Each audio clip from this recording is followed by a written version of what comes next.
En el corazón de Nueva York se erigieron en su día 7 de las residencias más lujosas jamás construidas, emblemas de opulencia, determinación y dominio. Palacios forjados con mármol, oro y aspiraciones. Sin embargo, en la actualidad han desaparecido por completo. Esta es la narración de cómo 7 joyas arquitectónicas, diseñadas para perdurar eternamente, se evaporaron sin dejar rastro. El día en que el mármol se derrumbó. Corría enero de 1948 y la ciudad de Nueva York estaba a punto de perder un tesoro irreemplazable. En Riverside Drive, la mansión de Charles M. Schwab, que había sido una de las moradas más imponentes jamás erigidas en Estados Unidos, se encontraba en proceso de demolición.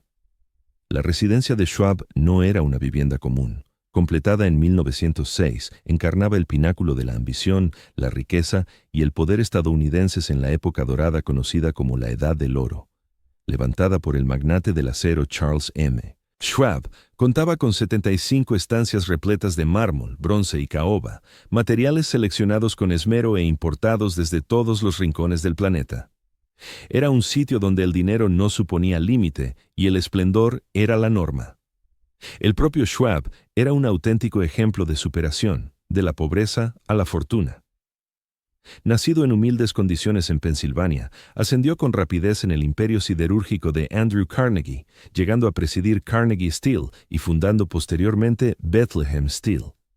En el apogeo de su carrera, Schwab figuraba entre los hombres más acaudalados del mundo, admirado y envidiado por colegas que se asombraban ante su aparente riqueza inagotable.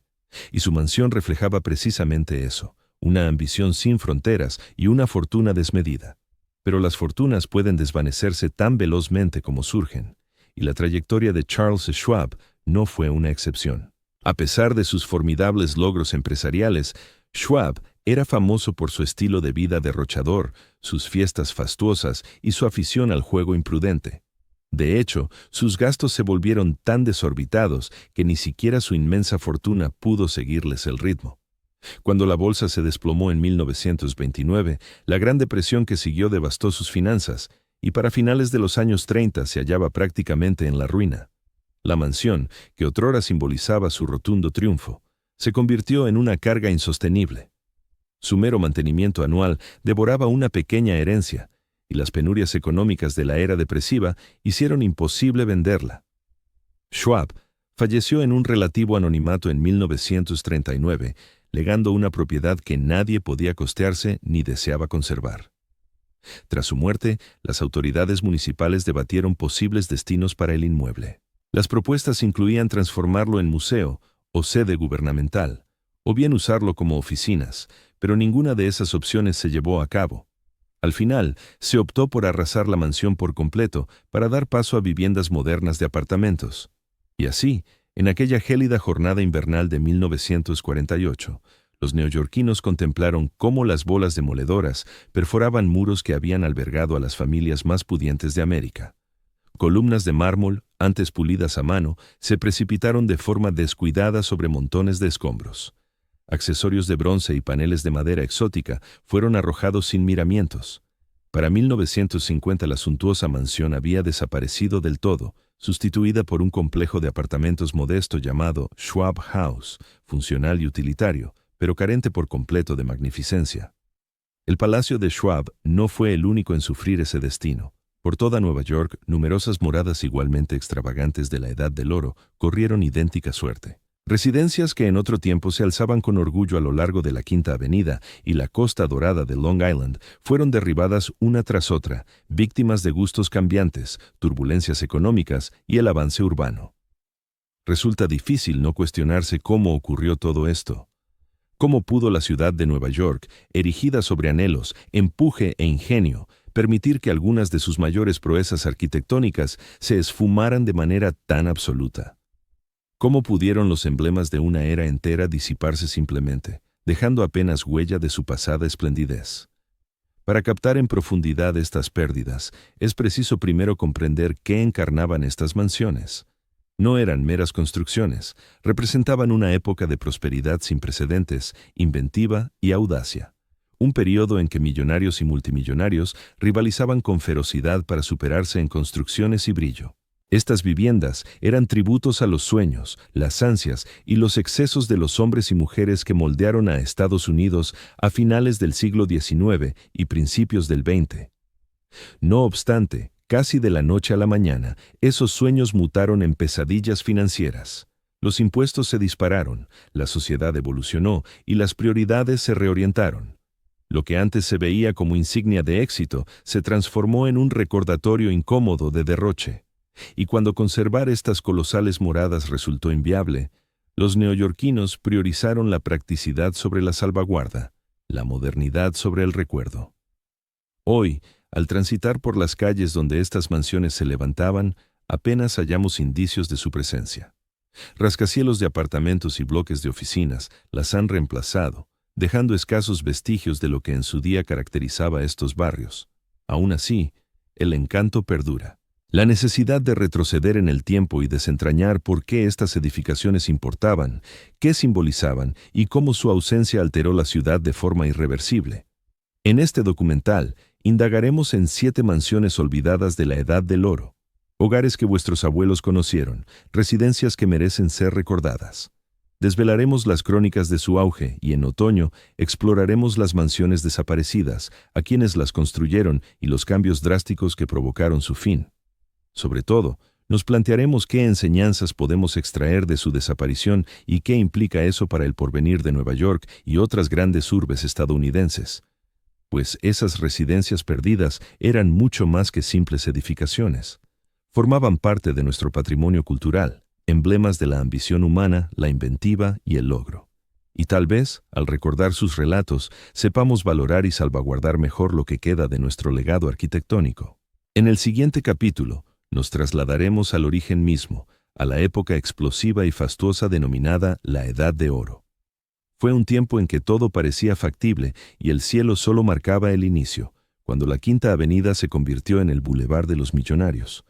Para captar en plenitud las increíbles mansiones que una vez delinearon el horizonte de la ciudad de Nueva York, debemos retroceder a esa etapa cautivadora llamada la Edad de Oro.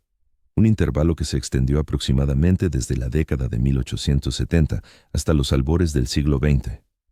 Representó un momento singular en la historia de Estados Unidos, caracterizado por una opulencia sin precedentes, modos de vida derrochadores y una ambición desmedida. En gran medida, esta fase sentó las bases del país que hoy conocemos. En el núcleo de esa metamorfosis se hallaban figuras masculinas y femeninas cuyos apellidos perduran en la memoria colectiva: Rockefeller, Carnegie, Vanderbilt, Morgan y Astor. Magnates que acumularon fortunas colosales mediante el acero, los ferrocarriles, el petróleo, la banca y el sector inmobiliario. A menudo se les tildaba de varones ladrones por sus métodos comerciales implacables, pero también se les veneraba como gigantes que encarnaban el éxito en la América moderna. El auge de sus inmensas riquezas coincidió con la expansión vertiginosa de la industria norteamericana. Las vías férreas unieron urbes remotas, las factorías producían bienes a un ritmo antes inconcebible, y el ascenso de la banca y las finanzas reconfiguró los mercados internacionales. En ese mundo audaz y renovado, la riqueza no se limitaba a reunirse, se exhibía con ostentación. Estados Unidos se enriquecía a un paso más veloz que nunca, y en ningún sitio se manifestaba con mayor claridad esta prosperidad recién hallada que en la arquitectura de aquellos años. No tardaron los ciudadanos más acaudalados del país en dedicar sus esfuerzos a erigir viviendas acordes con sus aspiraciones elevadas, y la ciudad de Nueva York se erigió pronto como el escaparate predilecto para esas residencias magníficas. Era el motor económico y la metrópolis cultural de la nación, el escenario donde la élite americana desplegaba su caudal y su dominio ante el planeta entero. Hacia finales del siglo XIX, la Quinta Avenida había mudado de ser una calle residencial serena a la vía más célebre de todo Estados Unidos. Los potentados afluían hacia ella, levantando palacios a lo largo de sus aceras sombreadas por árboles. Pronto mereció un apodo novedoso: la Vía de los Millonarios. Ese título en sí era una proclama, una alabanza sin pudor al triunfo económico. Sin embargo, no se trataba de moradas corrientes. Las mansiones de la Vía de los Millonarios eran obras maestras arquitectónicas. Numerosas familias de la élite yanqui se inspiraron en Europa, particularmente en Francia, adoptando un estilo lujoso y refinado denominado Beaux-Arts. Denominado en honor al ilustre École des Beaux-Arts de París, este movimiento estético evocaba la magnificencia, la elegancia clásica y la convicción de que ningún derroche era excesivo para forjar la perfección. La arquitectura Beaux-Arts ponía énfasis en la simetría, la ornamentación profusa y las proporciones imponentes. Estas viviendas se concibieron para impactar no solo a los visitantes, sino al mundo en general. Cada mansión constituía una pieza declarativa, una prueba tangible de riqueza, autoridad y refinamiento. Los interiores de estas propiedades resultaban de una belleza abrumadora. Escaleras de mármol ascendían con majestad bajo lámparas de cristal relucientes. Salones de baile suntuosos albergaban a centenares de invitados bailando bajo techos pintados con escenas mitológicas. Las bibliotecas exhibían muros cubiertos de arriba a abajo con volúmenes raros, encuadernados en cuero y hoja de oro traídos expresamente de Europa. Hasta los espacios privados, como dormitorios y baños, recibían un trato excepcional, decorados con papel tapiz de seda, tallas de madera complejas y accesorios opulentos. Pero estas residencias no eran solo estéticas, eran tecnológicamente punteras. En una era donde la mayoría de los estadounidenses carecía de electricidad o saneamiento interior, estas mansiones contaban con ambas comodidades. Ascensores transportaban a los moradores de piso en piso, piscinas climatizadas fomentaban el reposo y generadores eléctricos particulares mantenían la iluminación radiante. Entrar en una de estas mansiones equivalía a vislumbrar el mañana, un mañana de facilidades y deleites que escapaba a la imaginación de la mayoría de los habitantes de Estados Unidos. No obstante, por deslumbrante que fuera la arquitectura, lo que realmente elevó la vida de los millonarios a la leyenda fueron sus moradores. Estas casas albergaban fiestas extravagantes a las que asistían presidentes, nobles extranjeros, artistas renombrados, intérpretes y miembros de la alta sociedad. Las invitaciones a tales veladas figuraban entre las más deseadas del país, emblema de estatus social y peso en las esferas influyentes.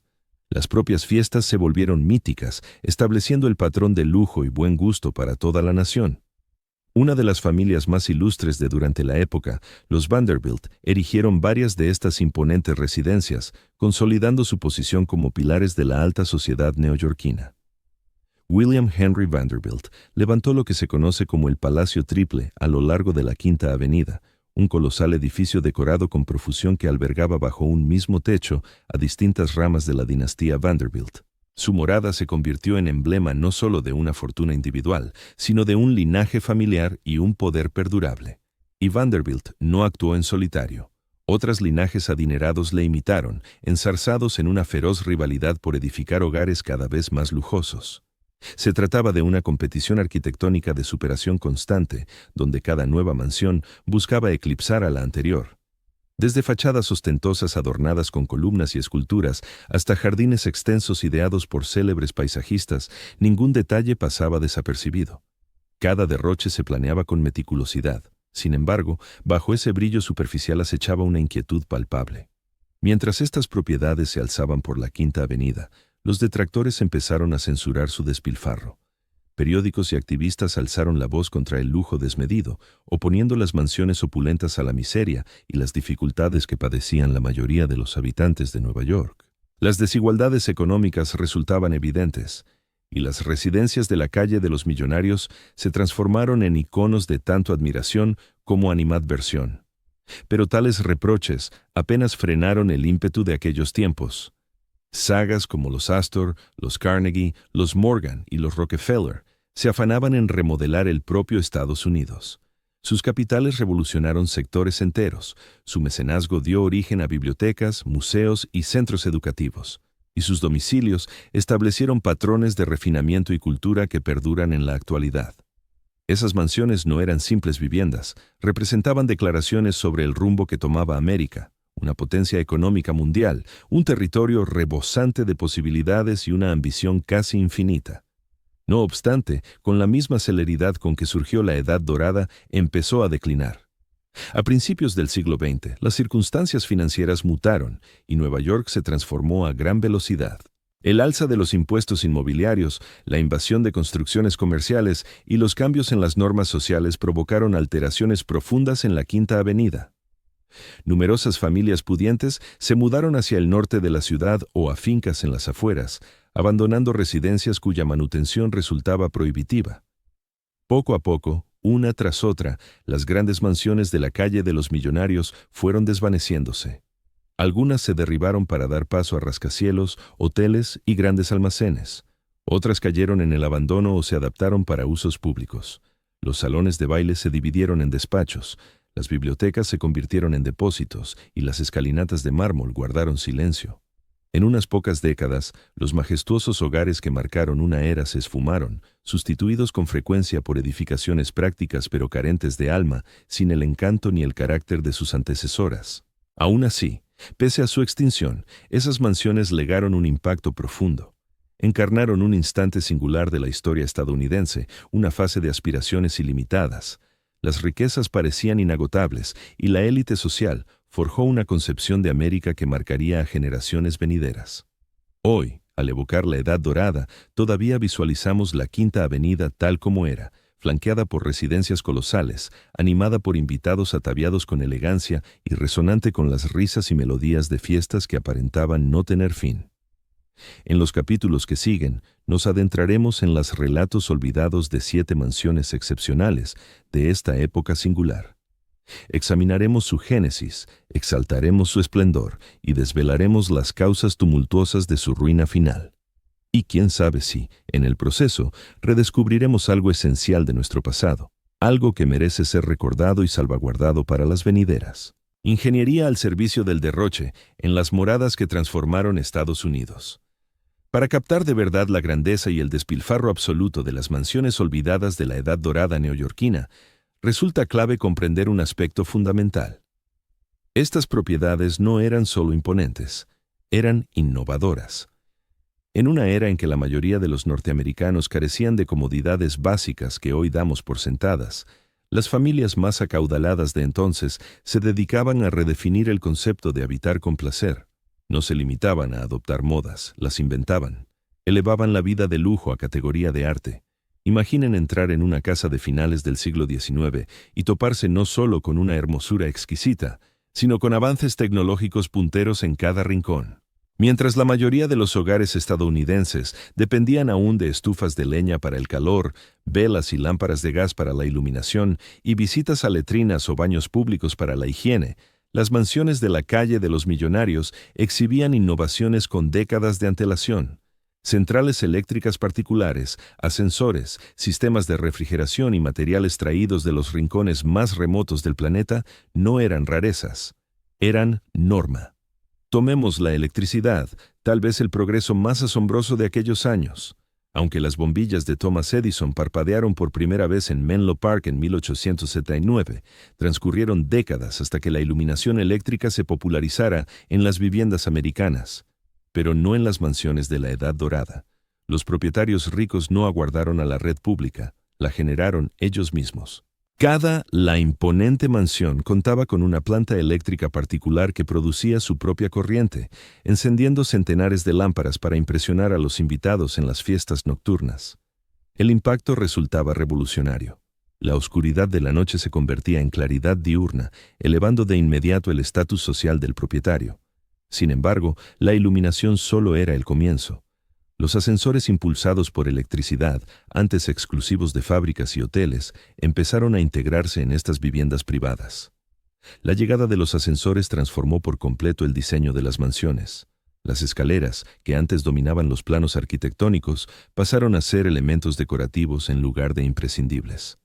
De este modo, con los ascensores transportando a los visitantes sin esfuerzo de un piso a otro, las casas podían alzarse más altas e imponentes, con varios niveles repletos de estancias dedicadas al ocio, el divertimento y la exhibición de opulencia. Estos ascensores representaban auténticas proezas de la ingeniería incipiente, construidos con latón pulido y caoba, tapizados en terciopelo mullido y manejados por empleados uniformados, no se limitaban a ser prácticos.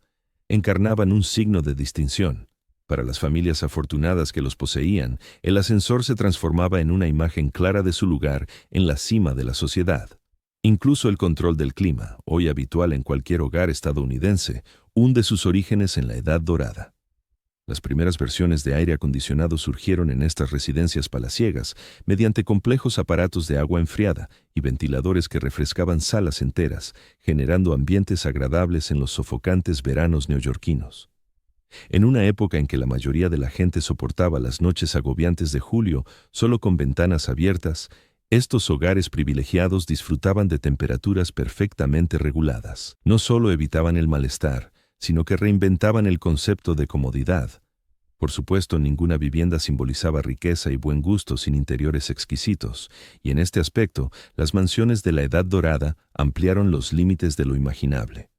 Materiales traídos de los rincones más remotos del mundo cubrían paredes, suelos y techos.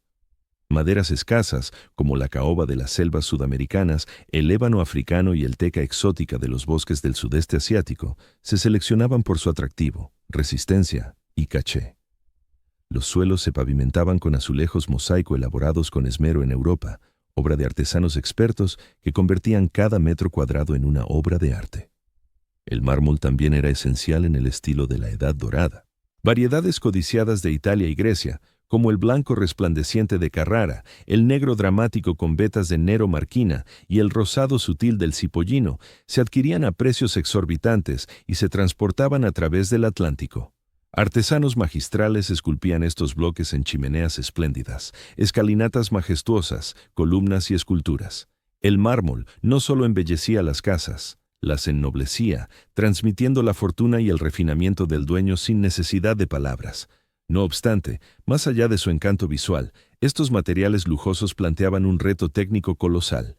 Los arquitectos y constructores debían idear métodos novedosos para sostener su peso formidable e integrarlos armónicamente en los proyectos de las mansiones. Técnicas avanzadas de ingeniería estructural y entramados de acero, que más tarde marcarían la construcción de rascacielos modernos, se aplicaron por primera vez en estas moradas de lujo.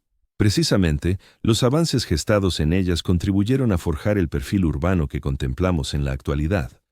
La fontanería interior fue otro lujo pionero. En una era en que numerosas familias extraían agua de pozos o bombas comunitarias, las mansiones disponían de redes completas que distribuían agua limpia a baños, cocinas e incluso piscinas cubiertas privadas. Calderas de agua caliente alimentaban suelos radiantes y permitían baños templados en cualquier momento.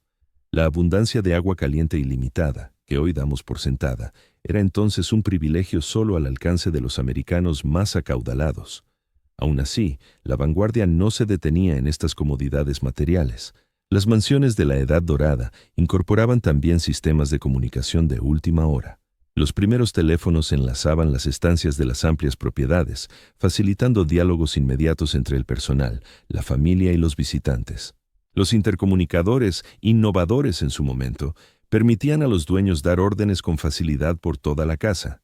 Hasta sistemas primitivos de seguridad doméstica se instalaban, garantizando protección mediante timbres eléctricos, alarmas y cerraduras sofisticadas que hacían de estas residencias no solo atractivas, sino inexpugnables. Para lograr una realización impecable, las familias más opulentas contrataban a los arquitectos, ingenieros y decoradores más destacados de la época. Figuras célebres como Stanford White, Richard Morris Hunt y el estudio McKim, Mead & White, erigieron viviendas que trascendían la moda. Eran legendarias. Estos profesionales infundían influencias europeas en sus obras, fusionando renacimiento, barroco y estilos griego y romano clásicos en manifestaciones americanas singulares de riqueza y dominio. El personal necesario para upgradear tales niveles de esplendor era igualmente asombroso. Las mansions de la Edad Dorada se sostenían gracias a legiones de sirvientes, desde chefs y de lacayos a jardineros, chóferes y mozos. Las grandes fincas solían tener alojamientos independientes para el personal, equipados con sus propias comodidades. Las viviendas en sí se convertían en sistemas complejos e interconectados, que dependían de mano de obra invisible encargada de garantizar la impecabilidad en cada rincón. Sin embargo, estas novedades no solo facilitaron la existencia de los adinerados.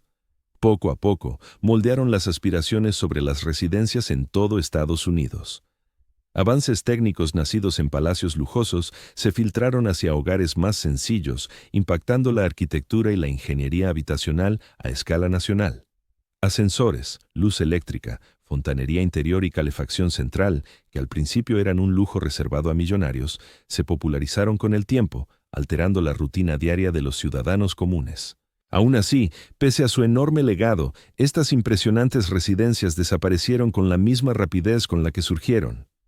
Cambios económicos, evoluciones en los valores sociales y la imparable expansión urbana se aliaron para borrarlos del mapa citadino. Su esplendor, antes exhibido con orgullo, se desvaneció en el olvido, dejando solo ruinas y recuerdos. ¿Por qué evocarlos en este momento? Porque estas mansiones no eran solo emblemas de opulencia, encarnaban una audaz idea de innovación y avance estadounidense. Desafiaron límites en tecnología y arte, sentando las bases de las comodidades modernas que damos por sentadas. Ignorarlas equivale a pasar por alto un episodio clave de nuestra historia compartida, un instante en que Estados Unidos se atrevió a imaginar en grande y habitar con magnificencia. En los próximos capítulos nos adentraremos en las existencias de 7 mansiones excepcionales que marcaron la Edad Dorada de Nueva York. Cada una guarda su propia narrativa. Historias de determinación, hermosura, inventiva y, al final, una pérdida desgarradora. Al rescatar estos hogares olvidados, volvemos a conectar con un Estados Unidos que confiaba en que todo era alcanzable. Esas residencias no eran meras extravagancias, fueron transformadoras, y sus relatos, aunque sepultados bajo el polvo y los años, siguen siendo más pertinentes que nunca en la actualidad. La vida de los sirvientes en las ciudades ocultas bajo las escaleras de la Edad Dorada. En la superficie. La Edad Dorada resplandecía. Luces de araña con diamantes y escalinatas de caoba, melodías en los salones de baile y champán enfriándose en bandejas de plata. Los caballeros vestían chalecos de seda. Las damas se deslizaban en trajes de encaje traído de lejos. Y las casas, esas inmensas fortalezas de 60 dependencias que hemos examinado a lo largo de este documental, operaban con la exactitud de un mecanismo. Cenas puntuales, camas preparadas, rosas colocadas con esmero, chimeneas siempre avivadas. Pero ¿quién orquestaba todo aquello? Bajo los techos esculpidos y las cortinas de terciopelo, un universo paralelo zumbaba con meticulosa eficiencia. El universo de la servidumbre. Este apartado levanta el velo del lujo reluciente de la Edad Dorada para desentrañar la enorme maquinaria invisible que mantenía en marcha estas moradas. Las ciudades de criados que se extendían bajo las escaleras, tras puertas cerradas y fuera del alcance de la élite. Pues, si esas mansiones eran reinos, alguien tenía que gobernarlos, y no eran los ocupantes de las suites principales. Empecemos por la disposición de las propias viviendas. Las mansiones de la Edad Dorada no eran solo extensas, estaban meticulosamente divididas, a menudo planeadas para ocultar el esfuerzo tras el encanto. En las residencias señoriales de Nueva York y Long Island, pisos enteros se reservaban para el servicio. Sótanos inferiores, buhardillas y recovecos apartados, accesibles por escaleras traseras y pasadizos secretos. Pasillos exclusivos permitían que el personal se desplazara sin ser visto. Montacargas, tubos acústicos y sistemas de campanillas unían las estancias como venas en un organismo. El ala de servicio funcionaba casi como un hostal dentro de la casa, con lavanderías, cocinas del tamaño de restaurantes, despensas de lencería, almacenes, fregaderos y comedores para el personal. En una mansión como la de 75 habitaciones de Charles Schwab, en Chautauqua, podía haber más de 40 sirvientes en nómina, turnándose para abarcar cada instante de la jornada familiar. Ellos eran los primeros en amanecer y los últimos en acostarse. Laboraban jornadas interminables bajo una presión abrumadora. Y para muchos, la mansión no era solo un empleo, era su morada, aunque en las penumbras. ¿Quiénes eran estos engranajes humanos, los que actuaban tras el telón? La mayoría eran inmigrantes, sobre todo de Irlanda, Alemania, Italia y Europa del Este. Muchos acababan de llegar, huyendo de la miseria y los conflictos en busca de la oportunidad americana, pero se toparon con la realidad de planchar sábanas o fregar mármol, bajo la vigilancia constante de la ama de llaves y mayordomos jefes. Otros eran afroamericanos, especialmente en hogares sureños y más tarde en urbes del norte. Sus funciones solían reflejar jerarquías sociales y raciales arraigadas, asignándoles las labores más agotadoras o ingratas, con escasas posibilidades de ascenso. A pesar de la brecha de clases, la organización interna del servicio en estas casas era estrictamente jerarquizada. Funcionaba con la disciplina de un ejército. El mayordomo era el comandante del mundo subterráneo, encargado de supervisar al equipo, controlar existencias y manejar entregas de vino, supervisión del servicio formal y gestión de las bodegas. La gobernanta, frecuentemente una mujer mayor de carácter firme, dirigía al personal femenino y se encargaba de la pulcritud, el ajuar y el orden en todos los rincones de la vivienda. Los cocineros y criadas de cocina laboraban en entornos sofocantes elaborando menús de varios platos, a menudo en fogones de carbón que encendían desde las 5 de la mañana. Los lacayos y el ayuda de cámara se ocupaban de la ropa, el calzado, los sombreros y el equipaje, obligados con frecuencia a permanecer de pie en silencio durante horas, siempre impecables y listos. Las doncellas y el resto del servicio de planta atendían los dormitorios, las chimeneas, los baños, las composiciones florales y el incesante pulido de la plata y la madera. Los jardineros y el personal de exteriores cuidaban cientos de acres con céspedes perfectamente recortados y parterres florales estacionales que rivalizaban con los de las cortes europeas. Cada cual conocía su posición. Las instrucciones descendían desde la cúpula y se transmitían de sala en sala hasta que la mansión funcionaba como una operación industrial a pequeña escala. En muchos aspectos, evocaba un pueblo autosuficiente con sus propios horarios, instalaciones, protocolos y hasta intrigas políticas. Aunque trabajaban en hogares rebosantes de opulencia, los alojamientos del servicio solían ser escasos y severos. Las habitaciones eran estrechas, compartidas en muchos casos y ubicadas en sótanos sin ventanas o áticos de acceso por escaleras angostas. El mobiliario era básico: camas de hierro, lavabos de madera y ganchos para los uniformes. Sus comidas se programaban aparte de las de la familia, generalmente antes o después de las horas habituales, y se tomaban con prisa en espacios reservados para el personal. La rutina diaria era inclemente. Turnos de 14 a 16 horas eran habituales, sobre todo en épocas de eventos o visitas de invitados. Aún así, para numerosos empleados, estos puestos proporcionaban seguridad, en contraste con el trabajo en fábricas o el campo. Incluían alojamiento y manutención. Para las jóvenes inmigrantes en especial, el servicio doméstico representaba una de las escasas vías honradas hacia la independencia. No obstante, se les exigía un nivel inalcanzable, un servicio impecable, discreción absoluta y una invisibilidad total. La existencia en las dependencias inferiores estaba regulada por normas estrictas. No se permitían romances entre el personal. Cada puesto tenía su código de vestimenta: guantes blancos, zapatos relucientes, dobladillos precisos. Hablar con un miembro de la familia sin ser dirigido era motivo de despido. Sin embargo, bajo esa estructura inflexible, la clase de sirvientes forjó su propia cultura. Historias circulaban entre plantas, amistades y, en ocasiones, amores brotaban en la clandestinidad. El personal se apoyaba mutuamente ante enfermedades, tensiones y maltratos. En algunas casas, las jerarquías eran tan rígidas que las doncellas de la planta principal ni siquiera coincidían con los cocineros del sótano. La carga emocional del servicio era enorme. Las criadas a menudo criaban a los hijos de sus patrones, creando lazos profundos pero ignorados en público. Los mayordomos debían guardar secretos y escándalos sin dejar traslucir nada. Muchos renunciaban a su libertad personal a cambio de un empleo continuo y eran despedidos en cuanto envejecían demasiado para rendir con eficiencia. La decadencia de las mansiones de la Edad Dorada no fue solo un relato arquitectónico, también supuso el desmoronamiento de este ecosistema de servicio. Cuando llegó la depresión, numerosas familias adineradas se vieron obligadas a reducir o suprimir por completo al personal. Otras se trasladaron a apartamentos o residencias suburbanas donde ya no era viable mantener sirvientes. Algunos exempleados se reconvirtieron en enfermeras, personal de hoteles o cuidadores. Otros quedaron a la deriva, sin ahorros ni pensiones, tras haber consagrado sus vidas a hogares que habían desaparecido. Y al igual que las mansiones, sus relatos se desvanecieron, sepultados bajo las leyendas de sus empleadores.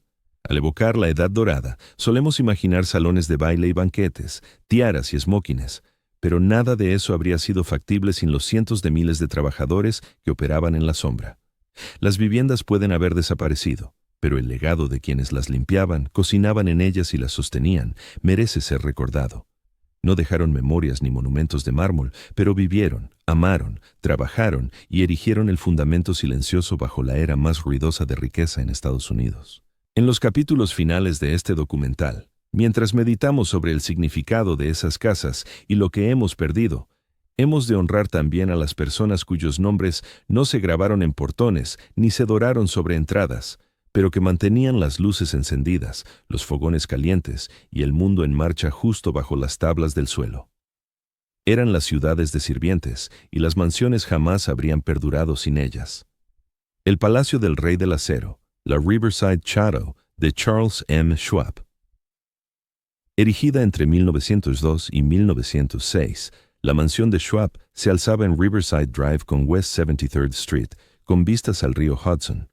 En una época en que la mayor parte de la élite neoyorquina se aferraba aún al glamour de la Quinta Avenida, Schwab optó con audacia por el Upper West Side, entonces visto como poco elegante, para su palacio. Pero Charles Schwab no era de los que seguían las normas establecidas, quería dejar una huella imborrable y lo consiguió. La residencia ocupaba una manzana entera de la ciudad. Contaba con 75 estancias, una piscina interior. Contaba con una piscina de natación, una bolera, un jardín hundido y garajes privados. Un lujo en una época en que los automóviles aún se veían como rarezas. La residencia incorporaba también una amplia sala de música, un salón de fumadores de estilo morisco, una galería de arte y un gran salón de baile capaz de acoger a cientos de invitados. No era solo una vivienda, era una auténtica ciudad en miniatura, envuelta en piedra caliza y coronada por torres, frontones y cúpulas de cobre que relucían bajo los rayos del sol. Para el observador desprevenido, la mansión evocaba algo sacado del Valle del Loira en Francia. No era casualidad. Schwab había ordenado a sus arquitectos que inspiraran el château en las majestuosas fincas europeas. El estilo fusionaba el renacimiento francés con influencias del Beaux-Arts, incluyendo techos altísimos, tallas en piedra, vidrieras y escaleras imponentes. Los visitantes accedían por unas enormes verjas de hierro forjado a un universo que compartía más con Versalles que con el Manhattan contemporáneo. En el interior, ningún detalle pasaba desapercibido. Mármol italiano importado decoraba los pasillos y los baños. Paneles de roble tallado a mano recubrían las paredes de la biblioteca y el comedor. Arañas de cristal del tamaño de coches pequeños pendían de techos de 9 metros de altura.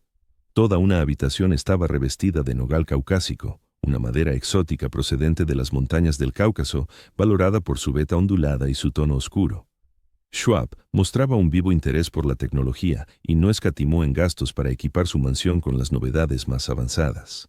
La casa disponía de su propia central eléctrica particular para garantizar un suministro ininterrumpido, un sistema telefónico que enlazaba las distintas estancias y instalaciones de fontanería y calefacción de vanguardia que aseguraban comodidad durante todo el año. En una era en que muchos estadounidenses aún recurrían a letrinas, la mansión Schwab ofrecía baños suntuosos con agua corriente caliente y fría, bañeras de mármol y grifería dorada. Sin embargo, lo más impactante de la Riverside Chateau no radicaba en su envergadura, los materiales empleados o las innovaciones técnicas. Residía en lo que encarnaba. La morada de Schwab iba más allá de una mera ostentación de opulencia. Suponía una audaz afirmación. Él era un hombre que había nacido en condiciones humildes, hijo de un inmigrante alemán en Loreto, Pensilvania. A los 35 años ya presidía Carnegie Steel. Y cuando Andrew Carnegie vendió su empresa a Joe P. Morgan en 1901, Schwab desempeñó un papel clave en la operación que dio origen a U.S. Steel, la primera corporación millonaria de la historia estadounidense. La recompensa de Schwab fue colosal. Se embolsó decenas de millones de dólares, una fortuna astronómica a principios del siglo XX, pero no se limitó a acumular su riqueza en silencio. A diferencia de su antiguo jefe Carnegie, quien se volcó en la filantropía y llevó una vida de relativa sobriedad, Schwab abrazó su fortuna con entusiasmo desbordante. Vivía con estruendo, agasajaba con derroche y apostaba sin freno. Se contaba que una vez dilapidó 10 millones de dólares en un solo año en Montecarlo. Para Schwab, el dinero estaba para gastarlo y su mansión constituía la prueba suprema. Organizó innumerables fiestas fastuosas en la Riverside Chateau. Políticos, dignatarios extranjeros, cantantes de ópera, magnates industriales y artistas desfilaron por sus salones. No se trataba de simples cenas, eran eventos deslumbrantes. Orquestas tocaban hasta altas horas de la madrugada y los invitados saboreaban platos bajo techos dorados, elaborados por cocineros europeos. El champán manaba sin cesar y los arreglos florales, tan elaborados, llegaban semanalmente en avión desde Sudamérica. Pero con el paso de los años, el entorno de Schwab empezó a transformarse. El optimismo de la Edad Dorada dejó paso a las duras realidades del siglo XX. La Primera Guerra Mundial alteró los mercados globales, los valores sociales evolucionaron, los locos años 20 introdujeron una nueva forma de riqueza y un gusto estético distinto. Y, sobre todo, la Gran Depresión asestó un golpe devastador a la fortuna de Schwab. A pesar de su talento para los negocios, había realizado inversiones temerarias y nunca se distinguió por su prudencia financiera. Cuando los mercados se hundieron en 1929, gran parte de su patrimonio se evaporó. Hacia mediados de los años 30, Schwab acumulaba deudas considerables. Su estilo de vida extravagante, antes alabado, ahora resultaba incongruente en un país azotado por el paro y la miseria. Aún así, Schwab se aferró a su mansión todo lo que pudo. Se había convertido en algo más que una casa. Formaba parte de su esencia, pero la corriente iba en su contra. Para cuando falleció en 1939, la antigua finca gloriosa ya mostraba signos de decadencia. Nadie se presentó como comprador. Ninguna entidad quiso asumir sus elevados costes de mantenimiento. La mansión que simbolizaba el éxito se percibía ahora como una carga insoportable. En una resolución que dejó atónitos a muchos, la ciudad de Nueva York se hizo con la propiedad tras la muerte de Schwab.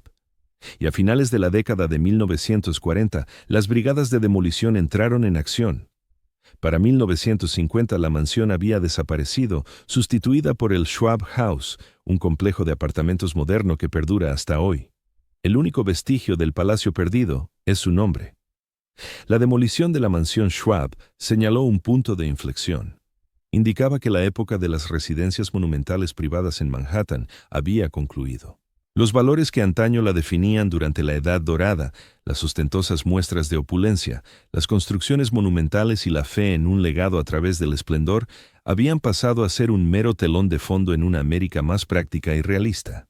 No obstante, para quienes la conocían, la mansión Riverside Chateau resultaba imborrable. Era una obra cumbre de ingeniería y fantasía, una declaración personal audaz de un individuo que existía sin barreras. La residencia de Schwab no solo encarnaba el sueño de un solo hombre, sino el culmen de un instante cultural en el que Estados Unidos confiaba en edificar lo imposible, poseer lo inalcanzable y transformarse en lo inimaginable. El Palacio Triple Vanderbilt, una bastión para una inmensa fortuna. Si existía un apellido que definía la Edad Dorada por encima de todos, era Vanderbilt. Y si había una edificación que reflejaba por completo la magnitud de su ambición, era el denominado Palacio Triple.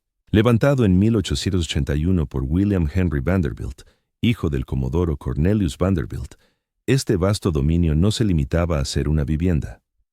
Conformaba un conjunto completo. 3 mansiones enlazadas que ocupaban una manzana entera en la Quinta Avenida, entre las calles 51 y 52, elevándose desde la acera hasta el firmamento como una fortaleza de riqueza inconcebible. Ninguna familia de la época se atrevió a igualar su envergadura, ningún huésped olvidaba su imponente presencia. En el momento de su erección, la Quinta Avenida ya se convertía en la fila de millonarios, pero William H. Vanderbilt no se satisfizo con una sola morada imponente. En su lugar, encargó una de las declaraciones arquitectónicas más osadas de la Edad Dorada. Un trío de hogares palaciegos para él y 2 de sus hijas, todos integrados en una fachada unificada y fortificada que irradiaba poder y eternidad.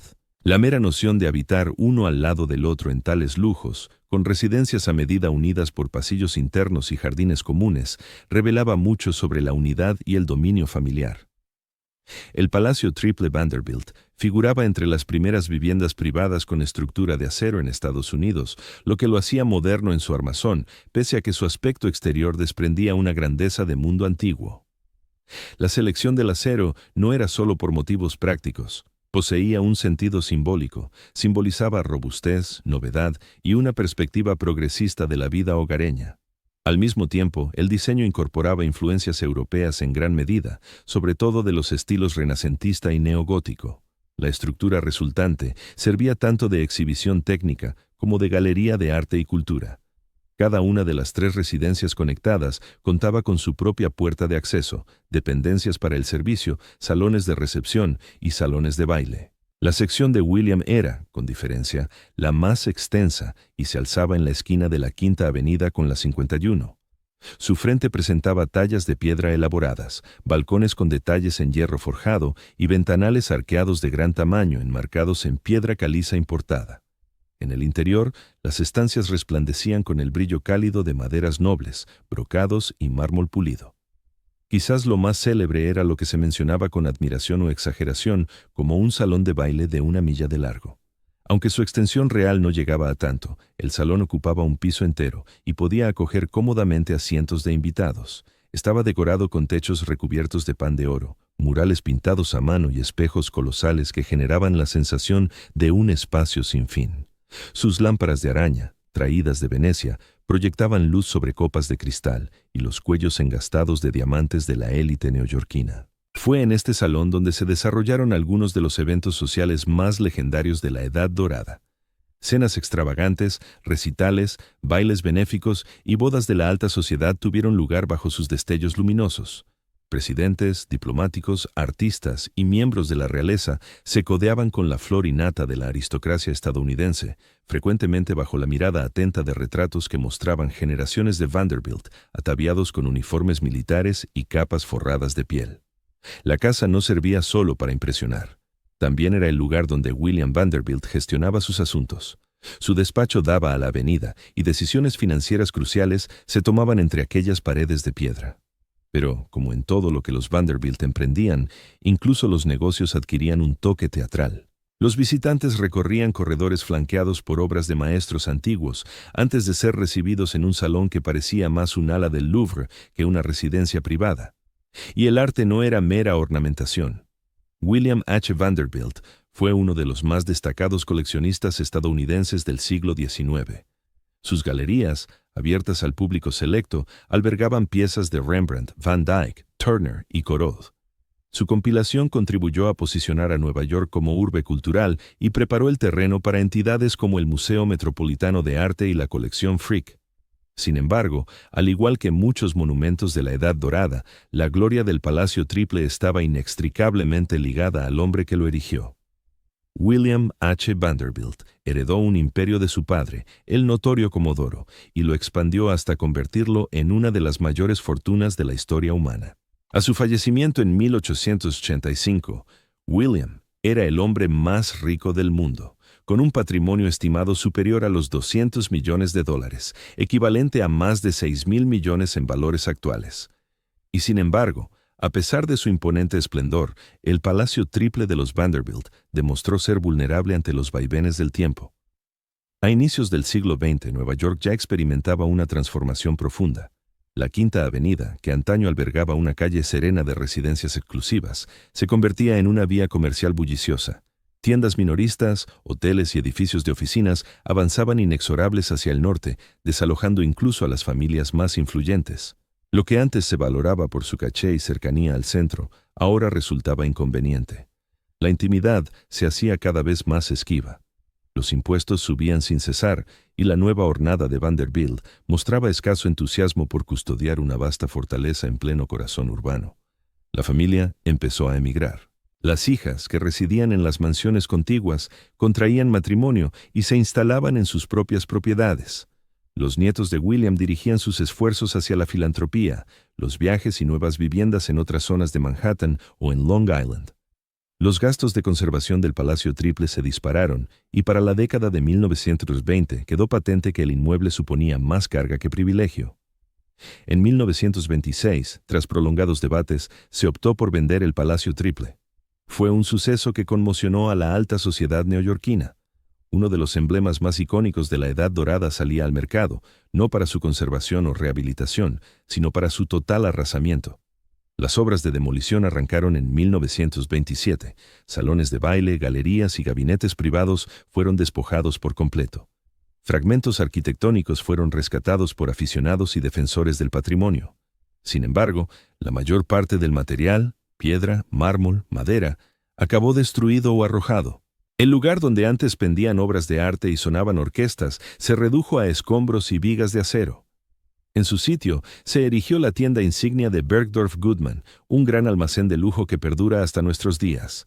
Irónicamente, el terreno que simbolizaba la exhibición más reservada de la riqueza estadounidense se transmutó en una catedral comercial del consumo, donde el lujo ya no se destinaba a un puñado de elegidos, sino que se ofrecía al alcance de quien contara con suficiente crédito.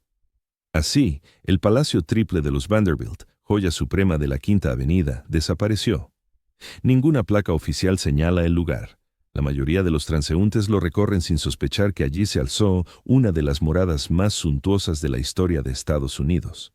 Pero para quienes lo evocan o desean recordarlo, se trata de un relato impactante.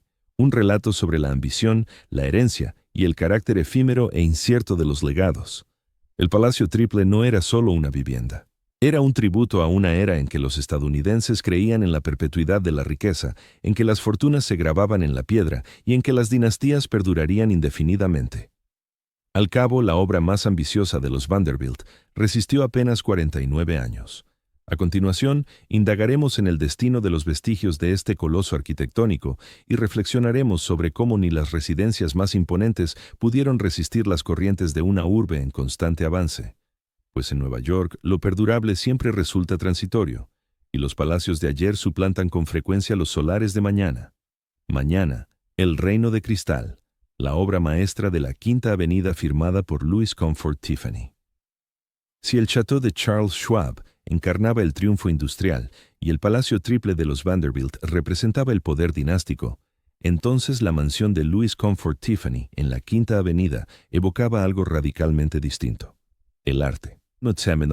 El arte en su esencia más pura, personal e innovadora. En una época donde la opulencia se manifestaba sobre todo mediante mármoles importados, salones fastuosos y banquetes lujosos, Tiffany destinó su caudal a forjar un hogar que fungía a la vez de morada, taller y galería viviente. Un espacio donde la inspiración cobraba vida y aliento. Erigida en 1885 en la esquina de la Quinta Avenida con la calle 72, la mansión de Louis C. Tiffany era una caja de joyas entre bastiones colosales. A diferencia de las residencias monumentales de magnates industriales o banqueros, esta no buscaba impresionar por su escala ni proclamar su magnificencia. Susurraba refinamiento, desprendía elegancia y, sobre todo, narraba la historia de un hombre cautivado por la belleza, la luz y la metamorfosis. Tiffany, hijo de Charles Louis Tiffany, fundador de Tiffany & Co., ya era un diseñador y artista reconocido cuando se embarcaron en esta obra cumbre de la Quinta Avenida. Famoso por sus avances en vidrieras y diseño de interiores, Louis Comfort Tiffany había forjado un estilo que fusionaba el esteticismo Art Nouveau con una devoción casi mística por el color y la textura. Su propósito con la mansión era nítido: diseñar un entorno que uniera arquitectura y arte, un hogar no solo habitado sino experimentado en profundidad. Para materializar esta idea, recurrió al afamado arquitecto Stanford White, del prestigioso estudio McKim, Mead & White. White dominaba los espacios escénicos, sabía equilibrar la sofisticación con el dramatismo y colaboró estrechamente con Tiffany para erigir una casa a la vez íntima y revolucionaria en el ámbito cultural. La fachada era discreta, una amalgama de influencias románicas y renacentistas, pero el encanto residía en el interior.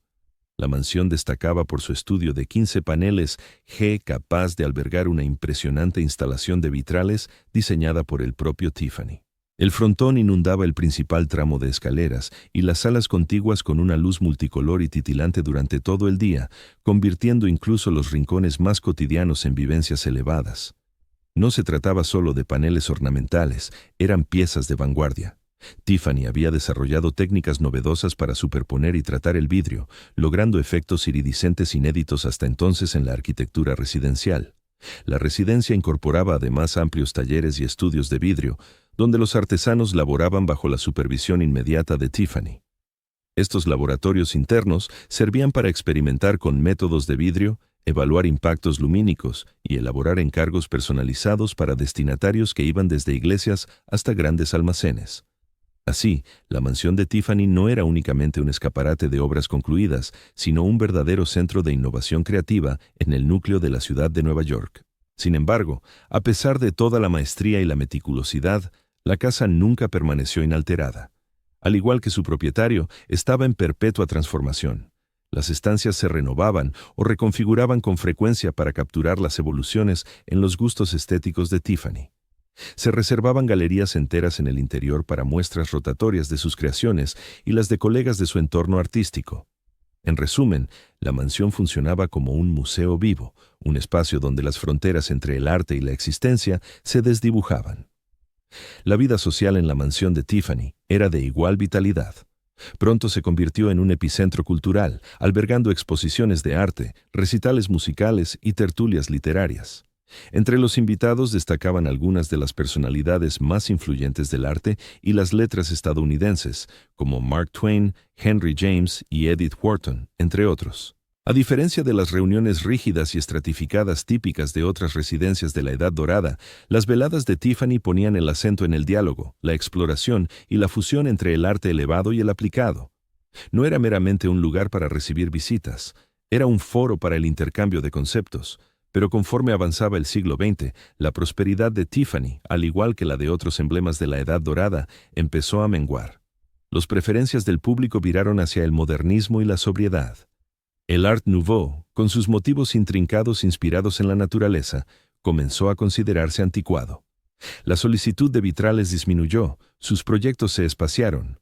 Aunque el prestigio de Tiffany como innovador no se desvaneció del todo, sus medios económicos sí lo hicieron. Conservar una propiedad así, particularmente una tan singular en su concepción, resultaba extraordinariamente oneroso. Las pruebas con vidrio demandaban un mantenimiento incesante. La madera y la piedra importadas envejecían con los años. El frontón de vitrales, pese a su esplendor, generaba complicaciones estructurales y de control climático notables, y lo peor llegó con la Gran Depresión, que golpeó duramente los ingresos restantes de Tiffany y lo obligó a reducir drásticamente sus actividades. A inicios de la década de 1930, la mansión de Tiffany se había tornado una carga económica. El propio Tiffany rondaba los 80 años y ya no generaba obra de forma activa. Tras su fallecimiento en 1933, no existía un esquema claro ni voluntad para salvaguardar la casa. En esa época, Nueva York carecía de una ley formal de protección de hitos. Los inmuebles históricos, por muy relevantes que fueran culturalmente, dependían de las dinámicas del mercado.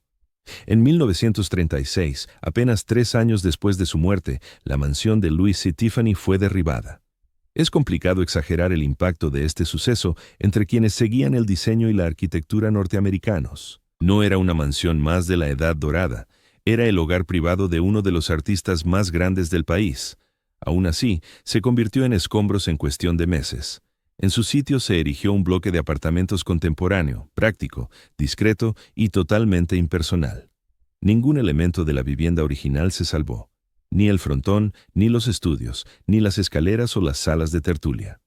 Hoy, si paseas por la calle 72 y la Quinta Avenida, no imaginarías que allí se alzara en otro tiempo una obra maestra de las artes decorativas estadounidenses. Pero la demolición no pasó desapercibida. Se transformó en un punto de inflexión inicial para la causa de la conservación arquitectónica en Nueva York. Aunque no se adoptó medida alguna en aquel momento, opiniones del ámbito artístico, incluyendo conservadores del Metropolitan Museum y la Cooper Union, empezaron a instar al ayuntamiento a priorizar la preservación. Esos primeros impulsos culminarían en la creación de la Comisión de Preservación de Hitos de la Ciudad de Nueva York en los años 60, impulsada asimismo por la lamentable destrucción de la estación Penn en 1963. De cierto modo, la pérdida de la mansión de Tiffany cumplió un rol mayor. Se erigió como una lección de advertencia, un recordatorio de que incluso las realizaciones más hermosas pueden desaparecer sin una atenta custodia. Su desaparición sembró las bases de un movimiento conservacionista que, en las décadas subsiguientes, rescataría cientos de construcciones. Y sin embargo, pese a los beneficios que trajo consigo, la ausencia sigue doliendo. La mansión de Tiffany no era solo un edificio. Era una proyección de su ingenio creador, una manifestación tangible de sus principios, habilidades e invenciones. Su borrado dejó un vacío no solo en la arquitectura de Nueva York, en la narrativa de la historia cultural, sino en la propia evolución del arte estadounidense. Para quienes lo recuerdan o han investigado su pasado, la mansión de Tiffany sigue siendo uno de los mayores enigmas en la extensa relación de tesoros perdidos de la ciudad. ¿Y si se hubiera conservado? ¿Y si se hubiera convertido en un museo? ¿Y si las futuras generaciones hubieran podido recorrer esos pasillos inundados de luz y presenciar de cerca el resultado de unir fantasía con maestría artesanal? En el siguiente apartado, abandonamos Manhattan y acompañamos a la era dorada hacia el mar, hasta una residencia costera que surgió como un sueño y dio origen a una de las novelas más emblemáticas de la literatura norteamericana. Una vivienda que, al igual que la de Tiffany, narraba una historia mucho más vasta que sus muros, una que también se desvanecería dejando solo el eco de una leyenda. Beacon Towers, el sueño gótico que inspiró a Gatsby. Música. Existen residencias que deslumbran por su opulencia, hogares que imponen admiración mediante su envergadura. Y luego hay sitios que parecen haber escapado de un sueño. Beacon Towers, encaramada de forma imponente en los acantilados de Sands Point, en Long Island, era uno de esos lugares, elevándose como una fortaleza de ensueño sobre el Long Island Sound. Parecía menos una morada de la era dorada y más un castillo marítimo extraído de las páginas de un cuento de hadas. O, como indicaría después la historia, el tipo de sitio que Jay Gatsby podría haber considerado su refugio. Erigida en 1917, Beacon Towers fue la creación de Alva Vanderbilt Belmont, una de las mujeres más influyentes de la era dorada. Alva no era una simple figura social. Nació en la abundancia, se casó en una de las dinastías más acaudaladas de Estados Unidos y más tarde se convirtió en activista política y sufragista. Sin embargo, aun mientras defendía los derechos de la mujer y las reformas sociales, conservó su afición por lo grandioso. Su propósito con Beacon Towers no era solo levantar otra finca lujosa, era forjar un manifiesto, un monumento, una edificación que encarnara su determinación inquebrantable, su sensibilidad artística y su fe en el peso de la herencia. La propiedad que encargó se distinguía de todo lo existente en la célebre Costa Dorada de Long Island. Concebida en un estilo revival gótico caprichoso, con influencias de lo mourisco y el Renacimiento, Beacon Towers era caliza blanca y fantasía pura. Se erguía alta y altiva, con pináculos afilados, ventanales en arco, balaustradas talladas y remates detallados. La silueta del tejado era irregular y elaborada, repleta de chimeneas, torrecillas y almenas que conferían al edificio la apariencia de un castillo medieval trasplantado al paisaje americano. Aún con toda su escenografía, Beacon Towers se construyó con comodidades de vanguardia y un diseño innovador. Albergaba 60 estancias, cada una con un estilo propio y repleta de materiales traídos de Europa. Los visitantes accedían por una imponente puerta en arco a un amplio patio donde la casa se desplegaba a los lados como los brazos guardianes de un palacio. Los interiores resultaban suntuosos pero no agobiantes, más teatrales que barrocos. Las paredes lucían tapices y yeserías ornamentales, mientras que arañas de cristal y hierro pendían del techo, proyectando sombras intrincadas sobre suelos de baldosa y cortinas de seda. El terreno cubría más de 300 acres en su apogeo e incluía todas las prestaciones propias de un linaje Vanderbilt: jardines formales, estanques reflectantes, muelles privados, cuadras e incluso una capilla. Las panorámicas desde la finca eran espectaculares. Aguas abiertas al norte, praderas ondulantes al sur y un mirador ideal para contemplar el amanecer y el ocaso sobre el Sound. Esto no era meramente una vivienda, era un escenario dramático para las representaciones de la alta sociedad. Beacon Towers tenía un carácter profundamente íntimo para Alva. Ella misma ideó gran parte de los espacios interiores, frecuentemente imponiendo sus audaces ideas por encima de arquitectos y decoradores. Veía la finca no solo como un refugio, sino como una declaración arquitectónica culminante, un punto final en una trayectoria repleta de glamour social y elegancia. No obstante, hacia mediados de los años 1920, sus prioridades cambiaron. Alva se volcó cada vez más en el activismo político y pasó gran parte de su tiempo en Europa. En 1927, apenas una década tras su finalización, vendió Beacon Towers a un individuo cuya imagen pública era tan desmesurada como la suya: William Randolph Hearst. Hearst, el magnate de la prensa e inspiración real para Citizen Kane, no era ajeno a proyectos inmobiliarios ambiciosos. Ya estaba levantando su legendario Hearst Castle en San Simeón, California. Pero Beacon Towers seducía sus inclinaciones de la costa este.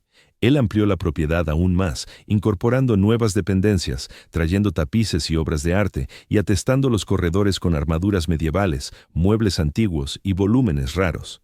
Bajo la propiedad de Hearst, Beacon Towers pasó de ser una mansión escénica a un verdadero depósito de tesoros.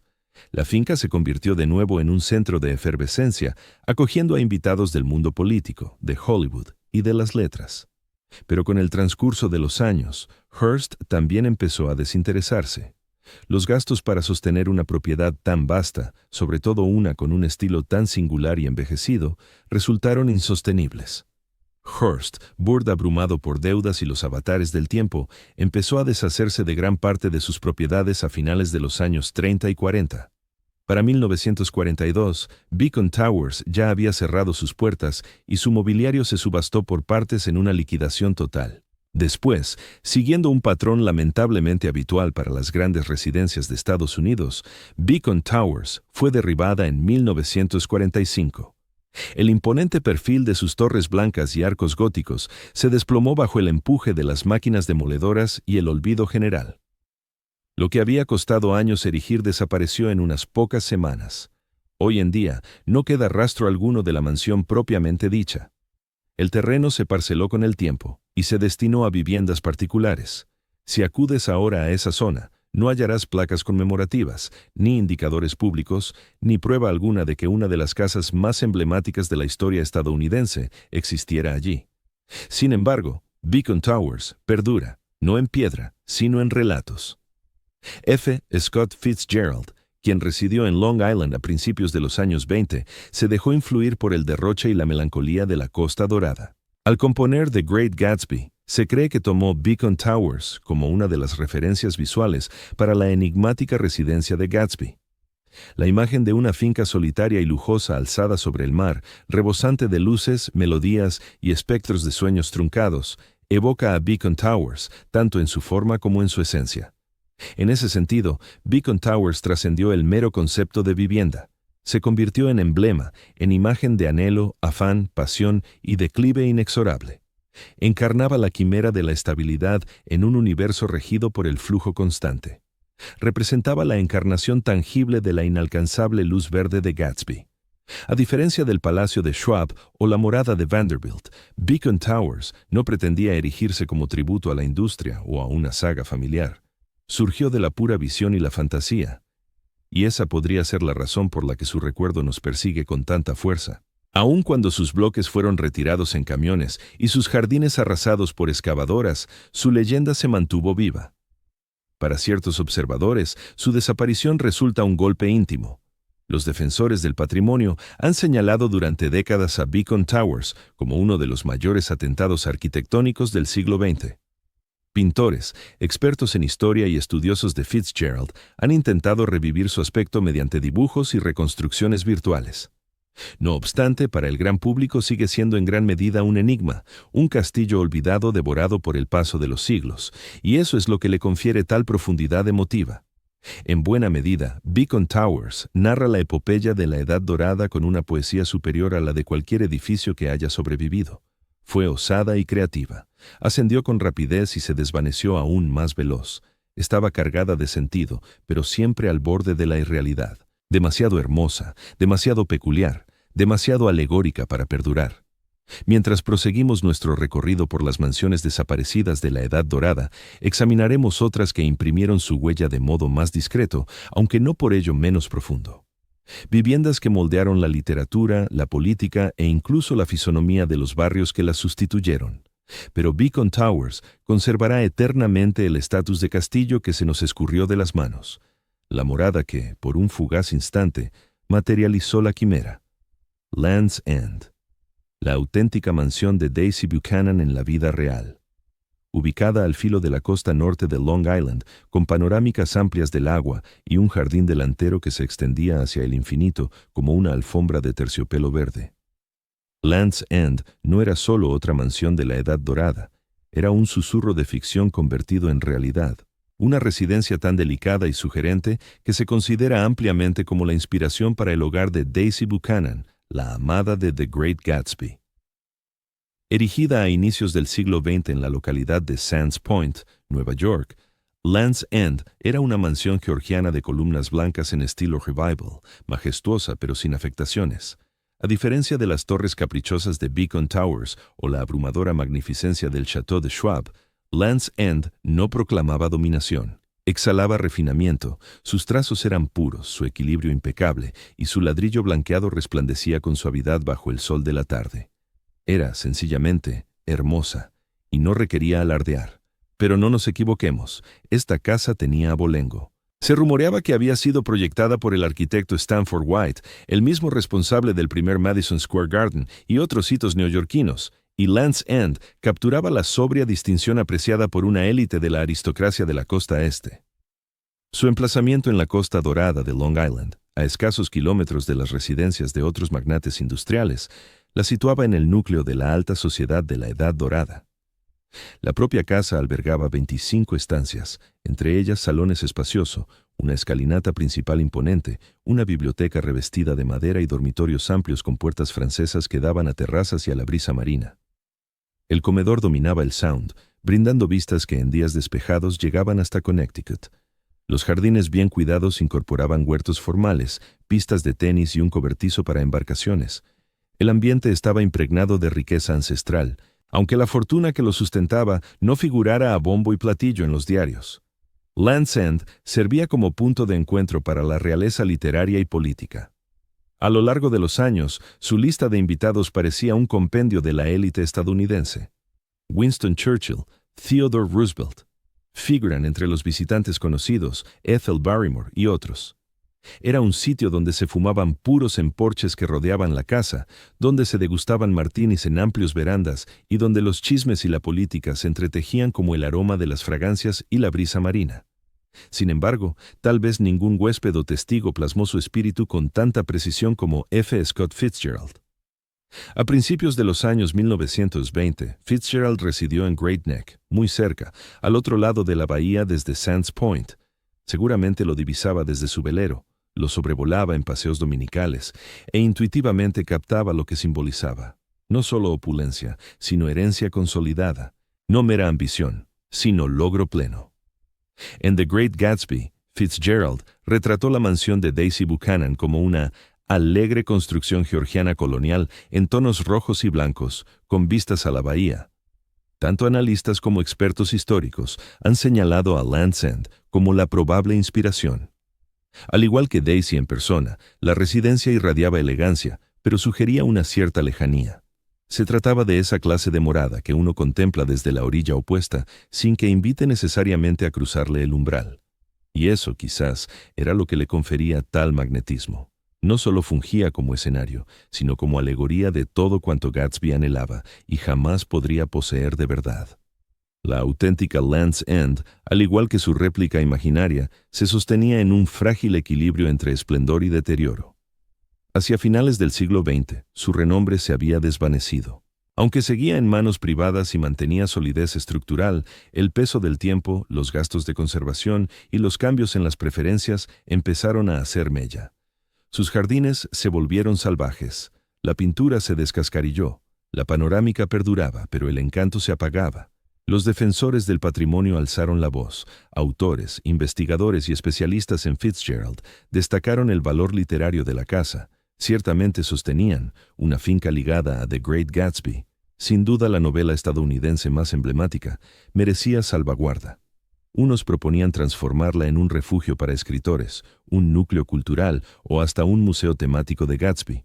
Pero el terreno, apreciado más por su extensión que por su historia, ya atraía miradas de promotores. En 2004 la propiedad se vendió por $17,5 millones. Durante los años siguientes, mientras los nuevos dueños batallaban por hallar aliados en la restauración o elaborar un esquema de protección, Land's End yacía en silencio, desmoronándose. El viento azotaba los cristales, la hiedra trepaba por los ladrillos. Turistas y admiradores de Fitzgerald emprendían romerías al lugar, tomando instantáneas desde las verjas o las playas cercanas en busca de un atisbo de su esplendor pretérito. Llegó entonces el golpe definitivo. En abril de 2011, a pesar de las protestas públicas, la casa fue derribada. Las excavadoras se presentaron y, en cuestión de horas, una edificación que había resistido más de un siglo, albergado a líderes mundiales, estimulado la creación literaria y resonado con risas y melodías durante décadas, se convirtió en escombros. Los medios registraron el momento. Columnas blancas desplomándose, el porche desmoronándose, el tejado hundiéndose. Todo acabó. ¿Por qué se destruyó? La explicación resulta lamentablemente habitual.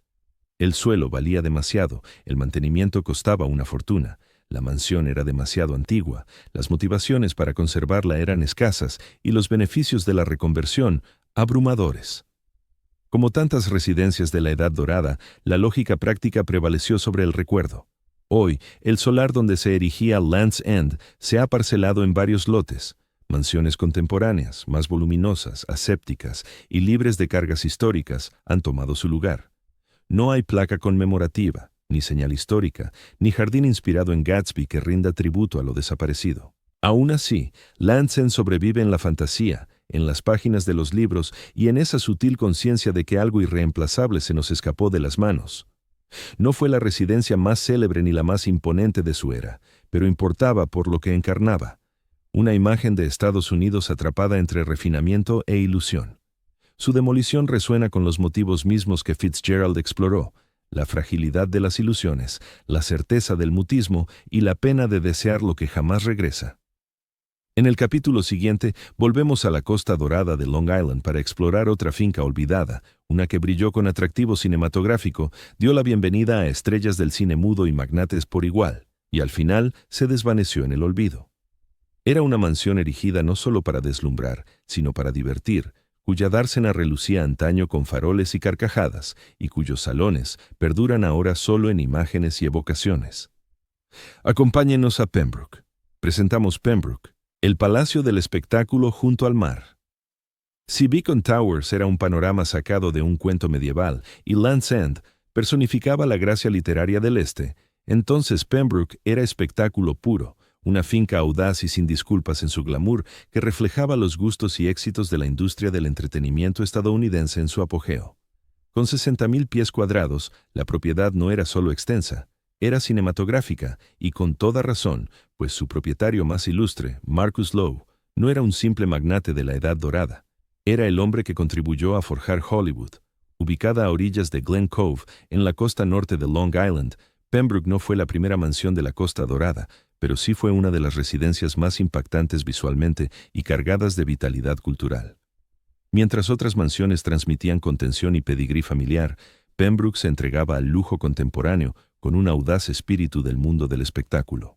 Esta era una vivienda diseñada para recibir, para impresionar, para recordarle a los visitantes que habían cruzado el umbral de la morada de un hombre que transformó Nickelodeon en un imperio. Marcus Lowe, hijo de padres inmigrantes judíos del Lower East Side de Manhattan, partió de orígenes modestos. Inició su trayectoria comercializando pieles antes de adentrarse en el sector de las arcades y el cine a principios del siglo XX. Para 1919 había cofundado LSE Inc., que prosperó con una cadena de salas de proyección que acabaría convirtiéndose en la matriz de Metro-Goldwyn-Mayer, o MGM. Aunque nunca se vio a sí mismo como un creador al nivel de las estrellas que contrataba, Lowe poseía un talento innato para la puesta en escena, y Pembroke se erigió como el escenario supremo. Erigida a inicios del siglo XX y ampliada durante la propiedad de Lowe, la finca destacaba como una imponente estructura blanca, rodeada de un fondo verde oscuro de pinos, robles y prados ondulantes. Sin embargo, no solo sus dimensiones o materiales cautivaban la vista. Era la arquitectura geométrica lo que fascinaba.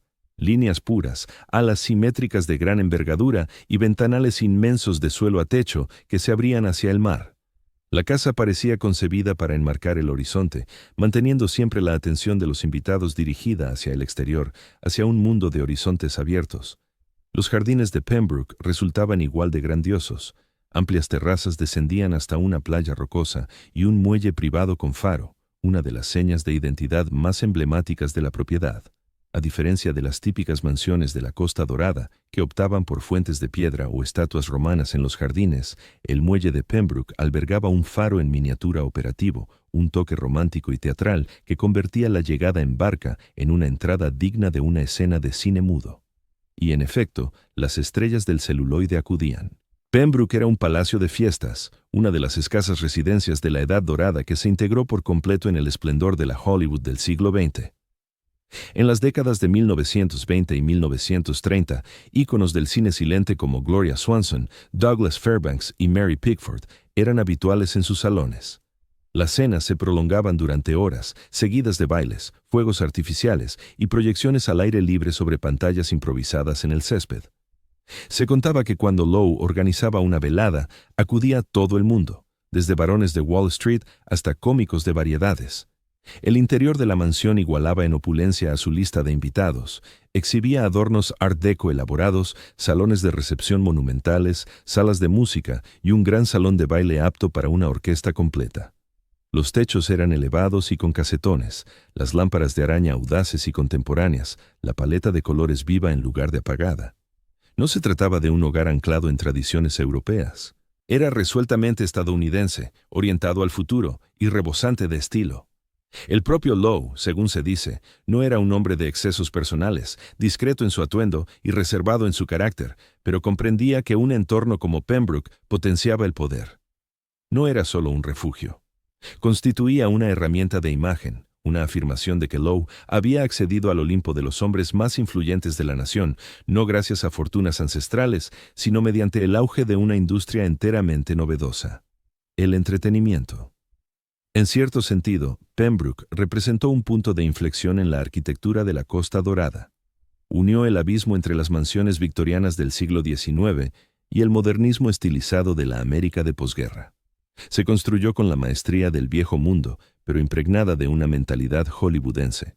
Contaba con escalinatas majestuosas, desde luego, pero también con salas de proyección cinematográfica, dependencias para el personal adaptadas a un servicio anual y una distribución que favorecía las recepciones masivas que caracterizaron los locos años 20. Pero, como siempre, el tiempo no perdonó. Marcus Lowe falleció de forma inesperada en 1927, antes de que MGM alcanzara el cenit de su triunfo. Sus herederos conservaron la propiedad durante un tiempo, pero, al igual que tantas familias en los años de la posdepresión, les resultó cada vez más arduo sostener una finca tan vasta y costosa. En las décadas de 1940 y 1950, mientras el desarrollo suburbano transformaba Long Island, Pembroke se convirtió en un vestigio de épocas pasadas, un espectral fantasma blanco vigilando una costa que ya no apreciaba su esplendor. A inicios de la década de 1960, la residencia cambió de manos. Los promotores no vieron en ella un tesoro cultural, sino un terreno codiciado, y así, sin grandes alaracas, Pembroke fue derruida. Las fiestas concluyeron, los proyectores se guardaron. El muelle con faro permaneció en solitario por un rato, como un fanal abandonado en busca de naves que jamás regresarían. Después, él también se desvaneció. ¿Qué ocupó el lugar de Pembroke? Urbanizaciones, vías de acceso, viviendas erigidas sin arquitectos, barrios ordenados y prácticos pero desprovistos de personalidad o recuerdos. Hasta el día de hoy, apenas unos pocos vecinos actuales saben qué erguía en su suelo. Ninguna placa conmemora a Lowe. Ninguna sociedad histórica luchó por rescatar la casa. A diferencia de las residencias más vinculadas al poder de los Vanderbilt o sus pares, Pembroke se despidió en silencio, como un carrete de película que se funde en negro. Pero para quienes la evocan o han topado con fotos borrosas o relatos de oídas, el eco de Pembroke perdura. Las luces parpadean. Casi se puede percibir el eco del jazz procedente del salón de baile, el tintineo de las copas de cóctel en el porche, el chapoteo de pies en el agua bajo el faro. Pembroke no era simplemente otra finca de la era dorada. Representaba un reflejo de una América en plena transformación. Del dinero antiguo al nuevo empuje industrial, de la imitación europea a la innovación de Hollywood, capturaba el alma de un tiempo en que el entretenimiento se convertía en la principal exportación del país, cuando la ambición podía ser tanto artística como económica, y cuando hombres como Marcus Lowe erigían imperios no de acero o ferrocarriles, sino de celuloide y aspiraciones. En el siguiente capítulo, exploraremos otra mansión construida sobre sueños. Aunque estos sueños se elevaban aún más en lo alto de una colina en Roslyn, donde un palacio coronaba el horizonte, un lugar donde la aristocracia bailaba, se recibía a dignatarios extranjeros y la tragedia acechaba justo al otro lado de las verjas. Dirijámonos ahora a Harbor Hill, quizás la más bellamente clásica de todas. Harbor Hill, la mansión que coronaba Long Island. Si la era dorada tuviera una cima, tanto literal como figurada, bien podría haber sido Harbor Hill. Elevándose por encima del pueblo de Roslyn, en Long Island, esta finca palaciega era mucho más que un refugio para millonarios. Constituía una afirmación de superioridad, una fusión de anhelos aristocráticos y audaz ambición estadounidense. Diseñada por el legendario arquitecto Stanford White y embellecida por la ferozmente elegante Kitty McKay, Harbor Hill simbolizaba un instante histórico en que América no solo igualaba la grandeza del viejo mundo, sino que se atrevía a superarla. Encargada en 1898 y terminada en 1902, Harbor Hill era la visión de Clarence Hungerford May, heredero de una fortuna amasada en minería y telecomunicaciones. Su padre, John William Mackay, había hecho fortuna en las minas de plata Comstock Lode de Nevada y luego contribuyó a fundar Postal Telegraph y Commercial Cable, desafiando el monopolio de Western Union. Clarence, nacido en una dinastía de emprendimiento y derroche, aplicó ese mismo espíritu competitivo a la construcción de una vivienda sin par en la costa este. Por eso recurrió a Stanford White, tal vez el arquitecto más demandado de la era dorada, socio en la célebre firma McKim, Mead y White. White se hallaba en la cima de su trayectoria, reconocido por sus audaces proyectos que unían el diseño clásico europeo con una escala típicamente americana.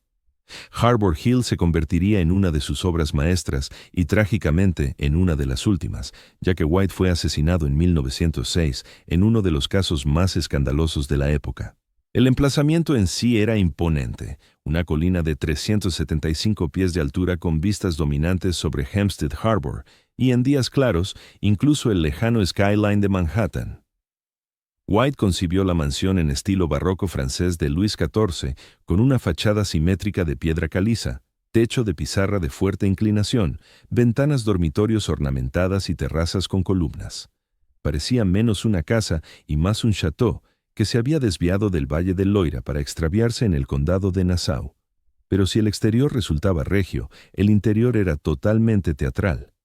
Harbor Hill contaba con más de 100 estancias, entre ellas 40 dormitorios, salones majestuosos, invernaderos y un salón de baile con suelo de mármol que podía acoger a cientos de personas.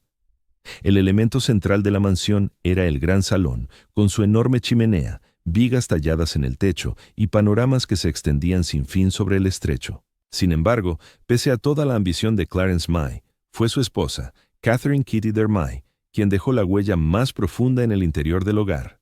Famosa por su impactante sentido de la moda y sus opiniones firmes, Kitty supervisó gran parte de la decoración y el mobiliario de la propiedad. Uno de los aspectos más emblemáticos era su baño personal de mármol, un retiro masivo diseñado a medida, esculpido de un solo bloque de mármol italiano, equipado con grifería de oro, espejos de pared a pared y un techo abovedado pintado en tonos pastel suaves. No era solo un refugio, sino un emblema de una mujer resuelta a reclamar su lugar en un mundo aún controlado por los hombres. Harbor Hill era más que una simple residencia. Servía como escenario para el poder. Los Mickeys organizaban recepciones que rivalizaban con las cortes europeas. El evento más célebre en la historia de la finca tuvo lugar en 1926, cuando albergaron a Edward, príncipe de Gales, el futuro y efímero rey Eduardo Pino, en un baile que atrajo a más de 1,200 invitados. La velada incluyó orquestas, fuegos artificiales y un menú redactado íntegramente en francés. Los reporteros acamparon a las puertas de la propiedad. La alta sociedad murmuró sobre ello durante meses. Los Mickeys no eran meros anfitriones de fiestas, no obstante. Clarence era un generoso mecenas de las artes y una figura clave en el avance de la radio y las comunicaciones por cable. Además, financió esfuerzos de ayuda militar durante la Primera Guerra Mundial y respaldó las carreras de músicos destacados, como el famoso tenor Enrico Caruso. Su riqueza e influencia lo situaron en el epicentro tanto del progreso tecnológico como del refinamiento cultural. Pero, como tantas narraciones de la Era Dorada, esta giró con el paso del tiempo. La Gran Depresión arrasó con la fortuna de los May. A principios del siglo XIX, en los años 30, el gasto para conservar una finca tan enorme, con más de 250 empleados, resultó insostenible. Se clausuraron habitaciones, los jardines se cubrieron de maleza, Kitty y Clarence se divorciaron y el espléndido círculo social que habían creado en común empezó a desmoronarse. Clarence May falleció en 1938, tras haber vendido ya parte de las tierras de la propiedad. La mansión se mantuvo en pie unos años más, deteriorándose poco a poco, con ventanas tapiadas y portones oxidados. En 1947 demolieron Harbor Hill y sus muros de piedra fueron derribados por equipos de demolición que ignoraban su importancia histórica. El terreno acabó urbanizado en parcelas residenciales. Hoy, una torre de agua y viviendas suburbanas ocupan el lugar donde antes circulaban carruajes, y no queda rastro alguno de la casa sobre la superficie. La desaparición de Harbor Hill fue un golpe notable, no solo por su magnificencia, sino por lo que encarnaba. Supuso el cierre de la época de la Costa Dorada de Long Island, un último suspiro de esplendor aristocrático antes de que el auge de posguerra transformara el paisaje con viviendas prefabricadas en masa, autopistas y centros comerciales. Representó el paso de la riqueza antigua a la practicidad moderna, de la suntuosidad a la eficacia. Sin embargo, pese a todo su mármol esfumado y su seda perdida, Harbor Hill perdura en la memoria. Artistas e historiadores han reconstruido su silueta en cuadros y representaciones. Su baño de mármol fue rescatado y ahora se exhibe en la Roslin Landmark Society, guardado como un vestigio de otro tiempo. Algunos trozos de piedra tallada aparecieron en jardines cercanos, reutilizados como bancos o delimitadores de límites, adornos olvidados de un imperio olvidado. Al igual que las otras residencias de esta serie, la historia de Harbor Hill va más allá de la arquitectura. Trata de ambiciones, como un país joven, rebosante de vitalidad y fortuna, aspiró a algo superior al mero confort. Estas casas no eran solo refugios, eran ideales, proclamas, a veces hasta quimeras, pero sobre todo eran espejos de quienes las erigieron, de la era en que vivieron y del mañana que no pudieron detener. Mientras cerramos este apartado y avanzamos hacia las reflexiones finales de este documental, os pedimos que penséis en lo que significaron estas moradas y en lo que su ausencia revela sobre las decisiones que hemos tomado como sociedad. Pues en cada mansión derribada no solo se evaporan piedras y maderas, se pierde un relato, un legado, un fragmento de nuestra esencia. Resumen: el auge de la ciudad estadounidense. De calles con carruajes a rascacielos, mientras mansiones como el Chateau Schwab y el Triple Palacio Vanderbilt se elevaban hacia el cielo en la Quinta Avenida, a solo unos kilómetros al sur se desarrollaba otro relato. Un relato de barrios hacinados, plantas de fábricas ruidosas, aguas contaminadas y familias apiñadas, 6 por habitación. Este capítulo examina el marco más amplio en el que se construyeron las mansiones de la Edad Dorada, la metamorfosis de la ciudad americana y los contrastes extremos que la caracterizaron. Aunque la Edad Dorada fue un periodo de enorme riqueza particular, también lo fue de profundos cambios colectivos, y ningún lugar lo reflejó tan claramente como el surgimiento de la gran urbe americana. De Nueva York a Chicago, de Filadelfia a Boston, las ciudades de finales del siglo XIX y principios del XX crecieron a ritmos sin precedentes, moldeadas por la inmigración, la industrialización y las obras públicas. Se convirtieron en motores de posibilidades y en probadores de desigualdades. Entre 1860 y 1910, la población urbana de Estados Unidos se disparó. En 1860, alrededor del 20% de los americanos residía en ciudades. Para 1910, esa cifra se había casi duplicado. Lugares como Nueva York, Chicago y Filadelfia atrajeron a inmigrantes y desplazados internos en busca de empleo, en fábricas, transporte marítimo, comercio y obras. Solo Nueva York triplicó su población en ese lapso. Se transformó en una metrópolis de islas, geográficamente por su relieve y socialmente por las divisiones abismales entre opulencia y miseria. Precisamente los atractivos de Nueva York, sus puertos, ferrocarriles y centros manufactureros, la convirtieron en un hervidero de tensiones urbanas.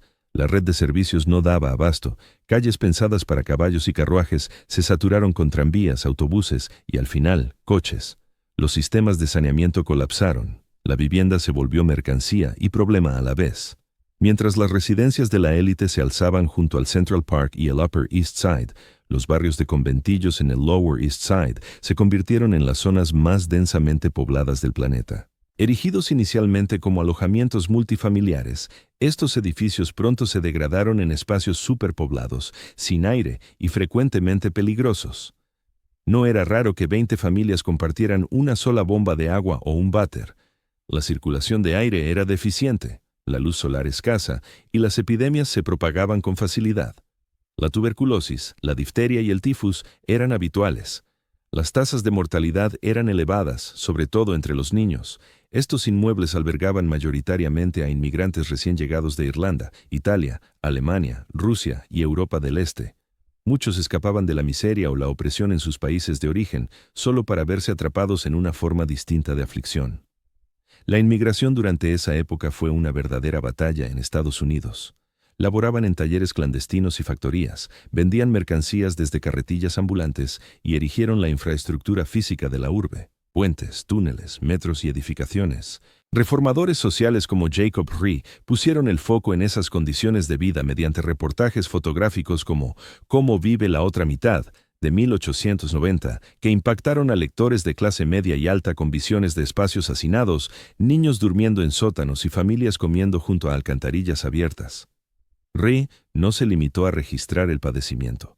Provocó un debate sobre el deber de la ciudad hacia sus habitantes más desfavorecidos, mientras la clase obrera se abría paso por calles abarrotadas y escaleras de bloques de viviendas. El horizonte urbano empezó a transformarse de manera espectacular. La invención de la estructura de acero y el ascensor para pasajeros permitió que los rascacielos superaran con creces los límites de altura anteriores. En 1885, el edificio Home Insurance en Chicago, considerado frecuentemente el primer rascacielos auténtico, alcanzaba solo 10 plantas. A principios del siglo XX, construcciones como el Flatiron Building de Nueva York de 1902 y el Singer Building de 1908 se elevaban por encima de las 20 plantas. Esta revolución arquitectónica no solo reflejaba avances tecnológicos, sino también una psicología urbana renovada, una ambición ascendente. El rascacielos se convirtió en una manifestación vertical del capitalismo de la Edad Dorada. Las empresas buscaban notoriedad, preeminencia y una huella que equiparara su osadía. Para las élites, estas torres encarnaban la modernidad en su forma más pura. Para los trabajadores, solían implicar empleos agotadores en oficinas sin ventanas o labores de construcción intensas en entornos riesgosos. La ciudad no solo se expandía horizontalmente, sino que crecía hacia el cielo, y con ello, la brecha entre clases se hacía más patente que nunca en su geografía social. Hacia los años 1890, Nueva York y Chicago se habían convertido en urbes de barrios, cada uno marcado por la clase social, la etnia y el acceso a recursos. El Upper East Side y secciones de la Quinta Avenida estaban reservados para los ultrarricos. Eran enclaves autosuficientes de opulencia, con aceras amplias, farolas de gas, porteros uniformados y accesos privados para carruajes. El Lower East Side, por el contrario, era un torbellino multilingüe, rebosante de vitalidad emprendedora y penurias. El centro de Manhattan emergió como área comercial, distanciando a la élite residencial de los obreros industriales. Al otro lado del East River, Brooklyn y Queens acogieron el excedente poblacional, convirtiéndose en centros para familias trabajadoras y pequeñas industrias. En Chicago se observaron patrones parecidos. La Gold Coast se reservó para la élite, mientras que Pilsen, el Back of the Yards y Little Italy absorbieron a inmigrantes y empleados de la industria cárnica. El trazado de estas ciudades reflejaba la jerarquía económica, incrustando la división de clases en la malla de la vida estadounidense. Con la expansión urbana, surgió la necesidad de desplazar a la gente con rapidez. La Edad Dorada trajo progresos clave en el transporte masivo, como los tranvías eléctricos que sustituyeron a los tirados por caballos, los trenes elevados, iniciados en Nueva York y luego en Chicago, y la planificación de sistemas subterráneos, especialmente el de Nueva York, inaugurado en 1904. El transporte masivo alteró por completo la ciudad. Permitió que los trabajadores residieran más lejos de las fábricas, reconfiguró los patrones habitacionales y preparó el terreno para el auge de los suburbios. Sin embargo, también acentuó las desigualdades. Los adinerados podían permitirse vivir a distancia y desplazarse con comodidad, mientras que los pobres quedaban atados a distancias peatonales o a tranvías atestados.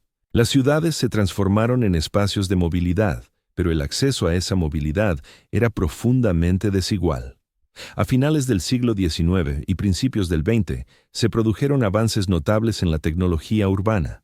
La iluminación eléctrica relevó a las farolas de gas, alumbrando calles y fomentando la vida nocturna.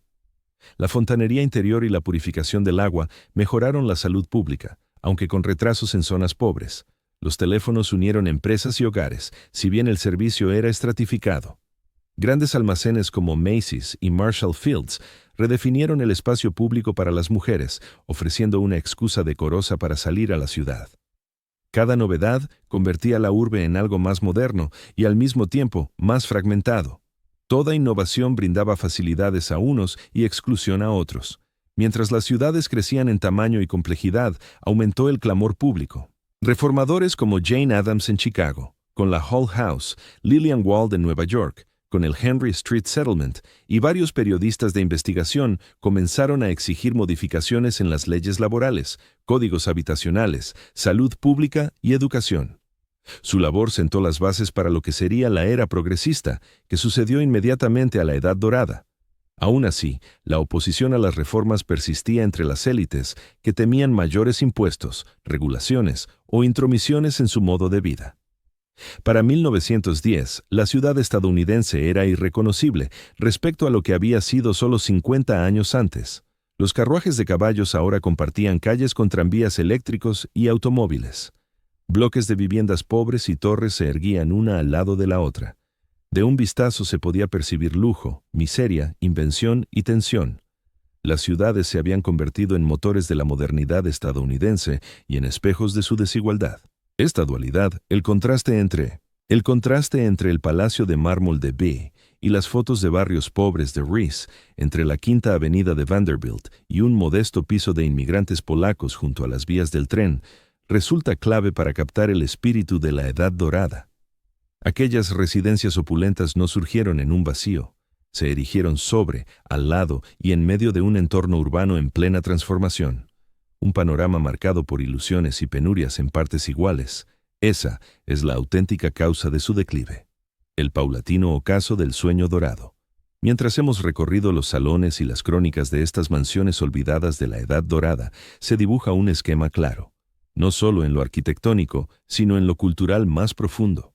Estas viviendas no se derrumbaron por ser antiguas, feas o desechadas, colapsaron porque Estados Unidos evolucionó y los factores que impulsaron ese cambio, esos supuestos verdugos de la Gran Mansión, no fueron espectaculares. Nada de incendios, temblores o turbas con antorchas. Fueron mudos, normativos, financieros, inexorables, y en conjunto erosionaron un estilo de vida que antaño marcaba el pináculo de la sociedad estadounidense. Empecemos por lo más evidente y menos poético: los impuestos inmobiliarios.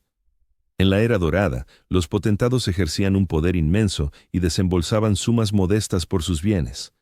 Pero con la llegada del siglo XX, sobre todo tras la Primera Guerra Mundial, las administraciones locales dependieron más de los gravámenes sobre el suelo para costear los servicios de urbes en expansión. La Quinta Avenida, la Costa Dorada de Long Island y el Alto Oeste de Manhattan se convirtieron en zonas cada vez más onerosas para poseer, aunque las construcciones ya estuvieran saldadas. De golpe, una casa que había costado $300,000 en su día podía suponer $50,000 al año solo en mantenimiento. Y con herederos más inclinados a vender que a conservar, estas propiedades se transformaron en cargas económicas de la noche a la mañana. La Gran Depresión no mejoró las cosas. El desplome bursátil de 1929 arrasó patrimonios en semanas. Linajes que habían tardado generaciones en forjarse tuvieron que deshacerse de cuadros, terrenos, joyas y, por supuesto, inmuebles. Las viviendas laboriosas de la era dorada, con su enjambre de criados, jardines recargados y acabados importados carísimos, resultaron absurdamente impropias en una época en que la gente hacía cola por un mendrugo de pan. Aún los que capearon el temporal con solvencia económica solían juzgar inoportuno sostener tales emblemas notorios de opulencia. La magnificencia pasó de moda de repente. Luego irrumpió la fiebre por el automóvil. Con los vehículos al alcance de más bolsillos y las carreteras extendiéndose, la distribución social de América se reconfiguró. Ya no hacía falta que los adinerados habitaran el núcleo citadino o enclaves litorales remotos. Los suburbios despuntaron como opciones más prácticas, reservadas y contemporáneas.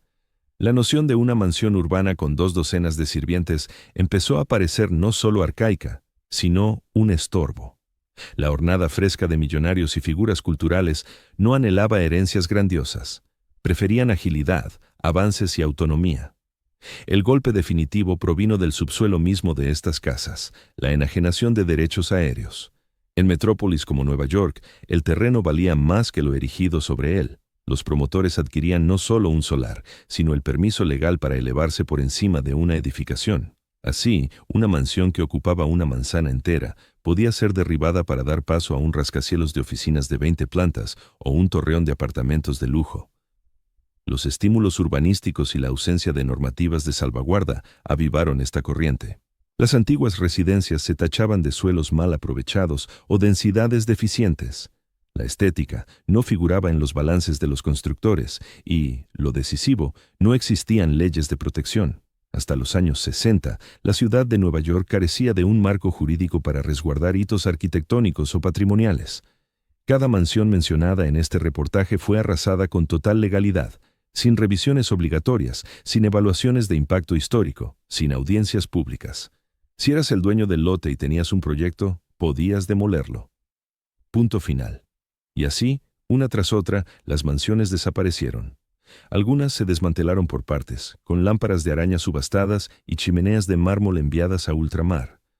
Otras fueron simplemente aplanadas por excavadoras y borradas sin dejar rastro, sin reliquias rescatadas, sin instantáneas ni placas conmemorativas.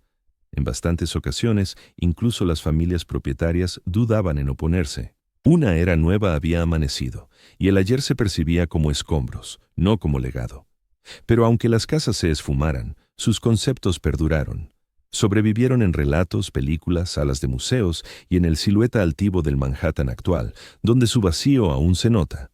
El glamour dorado, la moda, el protocolo y el imperativo de las apariencias. Entre las imponentes mansiones, escalinatas de mármol y candelabros de la Edad Dorada, existía otra suerte de arquitectura. Menos tangible, pero igual de inflexible. Esta no se forjaba con piedra o hierro, sino con normas. Regía cómo vestías, cómo hablabas, cómo accedías a un salón, cuánto rato podías quedarte y con quién. En una sociedad donde la riqueza había crecido más veloz que las costumbres podían adaptarse, el auténtico signo de pertenencia. No se trataba solo de dinero, sino de modales. Este capítulo examina el complejo universo de la moda, el protocolo y los ritos sociales en la alta sociedad de la Edad Dorada. Para muchas personas, sobre todo las mujeres, estos códigos no eran meros adornos, representaban una cuestión de supervivencia. A finales del siglo XIX, Estados Unidos experimentaba un cambio radical. Los industriales acumulaban riquezas sin precedentes en la historia del país, y familias emergentes, en su mayoría de origen humilde, accedían a niveles de fortuna, poder e influencia que hasta entonces habían estado reservados a las antiguas linajes aristocráticos. Sin embargo, el viejo dinero no siempre daba la bienvenida al nuevo. Para cerrar esa brecha, las familias recién enriquecidas recurrieron a un tipo distinto de recurso: la soltura cultural. Esto implicaba no solo comprar arte y mansiones, sino adoptar conductas, dominar las normas sociales y ejecutarlas con perfección. La moda y el buen comportamiento se convirtieron en las herramientas esenciales para sortear este nuevo paisaje social. Saber vestirse adecuadamente, comer con corrección y charlar en el momento preciso, con el tono justo y ante las personas indicadas, se transformó en una auténtica moneda de cambio. Y, al igual que cualquier moneda, estaba sujeta a estrictas regulaciones. La vestimenta en la Edad Dorada iba más allá de la simple moda. Era una evidencia de estatus. Para las mujeres, las exigencias eran particularmente elevadas. Los armarios no se elegían por comodidad o preferencias personales, sino que se regían por la hora del día, el evento social, la estación del año y el estado civil.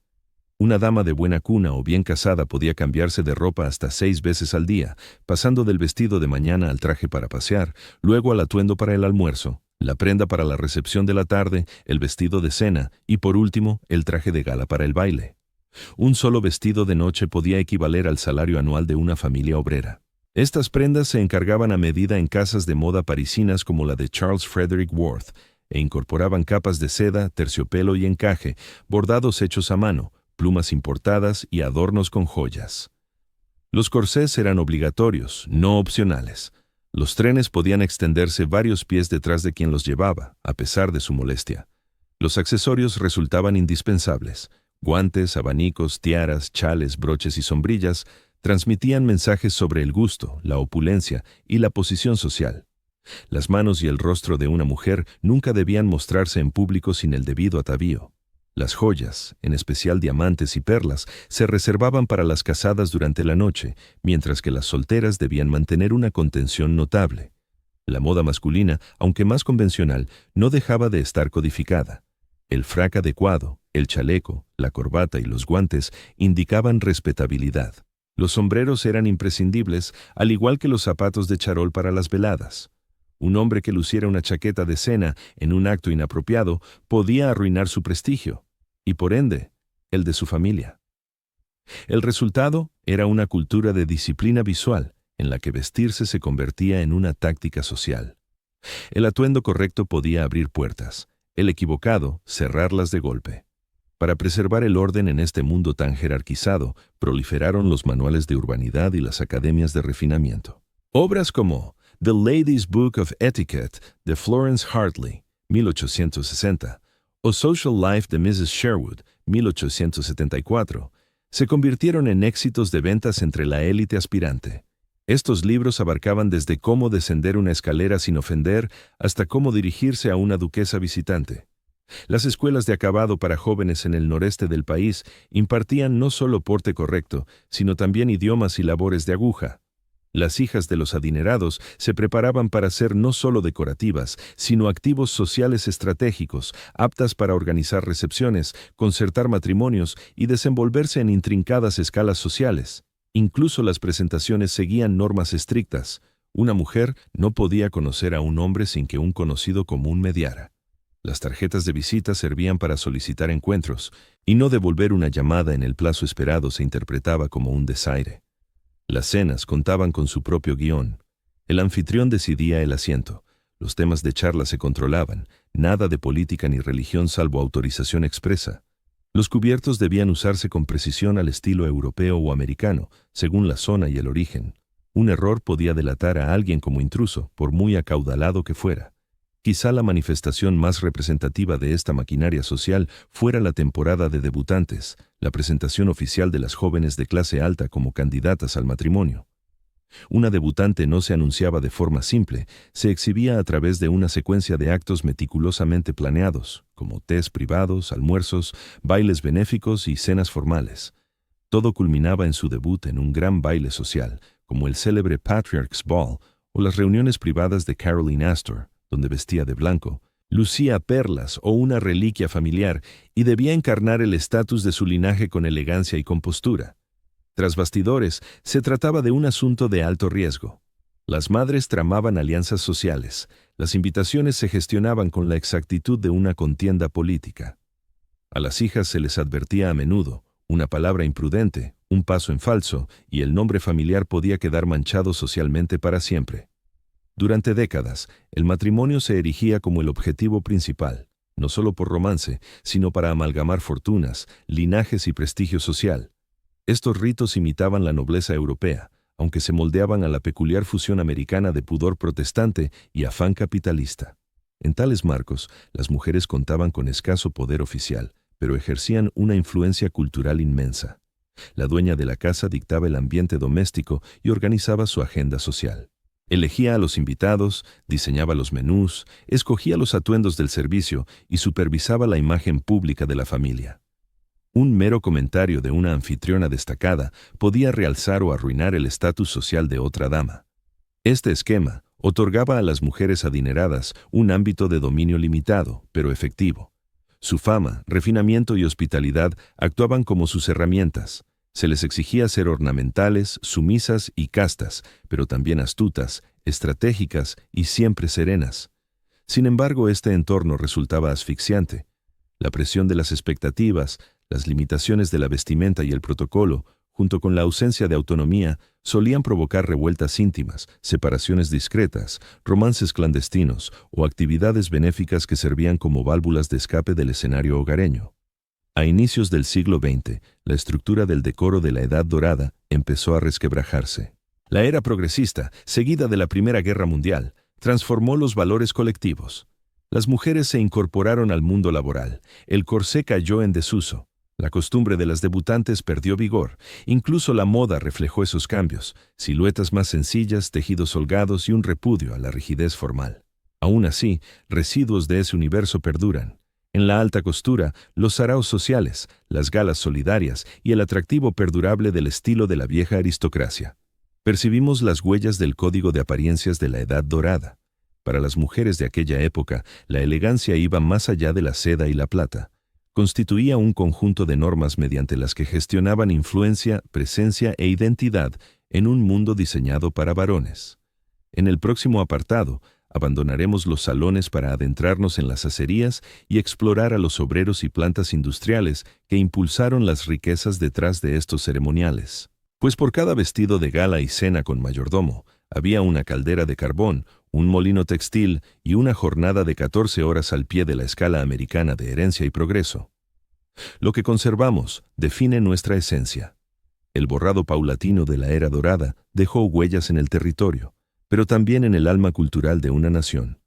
Cuando demolieron la original estación de Pensilvania en 1963, los neoyorquinos ya habían presenciado lustros de pérdidas arquitectónicas, la mansión de Schwab desaparecida, el triple Palacio Vanderbilt evaporado, la obra maestra de Tiffany en la Quinta Avenida borrada, pero fue la demolición de la estación Penn, un templo cívico de diseño clásico, la que al fin conmocionó a la ciudadanía y la impulsó a reaccionar. Probablemente seremos juzgados no por los monumentos que erigimos, sino por aquellos que hemos destruido. Ada Louise Huxtable, crítica de arquitectura del NYT, 1963. Ese mismo año, estimulada por el clamor popular, la ciudad aprobó una ley que fundó la Comisión de Preservación de Hitos de Nueva York, con autoridad para salvaguardar construcciones históricas de desarrollos descontrolados. Llegaba tarde para muchas residencias de la Edad Dorada, pero el rumbo había virado. Desde entonces, unos pocos interiores han resistido, fragmentos del ayer ocultos en el hoy, el gran salón de baile de las casas Villard, ahora integrado en un hotel, la biblioteca de la finca Morgan, convertida en museo, los vitrales de Tiffany, que antes iluminaban una escalinata, ahora expuestos bajo luces de galería. Pero, en general, las casas han vanishing. Su herencia perdura no en piedra y argamasa, sino en leyenda. Las evocamos en la luz verde de Gatsby parpadeando sobre la bahía. Las sentimos en el eco del jazz en un salón vacío. Paseamos por sus antiguas huellas en la Quinta Avenida, en Glen Cove, en Roslyn, y experimentamos una desazón peculiar, como transitar sobre un tesoro sepultado. ¿Qué implica todo esto para nosotros en la actualidad? Significa que disponemos de una opción, una disyuntiva entre el desarrollo infinito y la conservación reflexiva. Entre tratar los edificios como mercancías o como portadores de recuerdos, entre un mañana marcado por rascacielos vidriados o uno que entreteja los relatos del ayer en el tejido de lo venidero. Salvaguardar el patrimonio arquitectónico no se trata de añoranza, se trata de identidad, de comprender los estratos de ambición, gusto, dominio e ingenio que forjaron esta nación. Cuando permitimos que esa historia se desmorone, cuando perdemos otra mansión, otro emblema, otro trozo tangible de nuestro relato, perdemos una porción de nuestra propia sustancia, y sin embargo, la esperanza persiste. Por todo el país, el interés por la preservación crece. Los distritos históricos se amplían. Los archivos digitales acercan el pasado como nunca. Jóvenes arquitectos fusionan diseños contemporáneos con métodos ancestrales, y cineastas, autores e historiadores siguen reviviendo estos espacios a través de narrativas. Así, al cerrar este recorrido por 7 mansiones olvidadas de la Edad Dorada, lanzamos una suave invitación a la acción. Elevad la vista, observad el entorno, indagad qué erigía aquí antaño y al descubrirlo, compartid esa historia. 1. Porque aunque los edificios hayan desaparecido, sus relatos continúan siendo herencia de todos nosotros, y si optamos por honrarlos con valentía, intencionadamente y con cariño, quizá logremos impedir la pérdida de los venideros.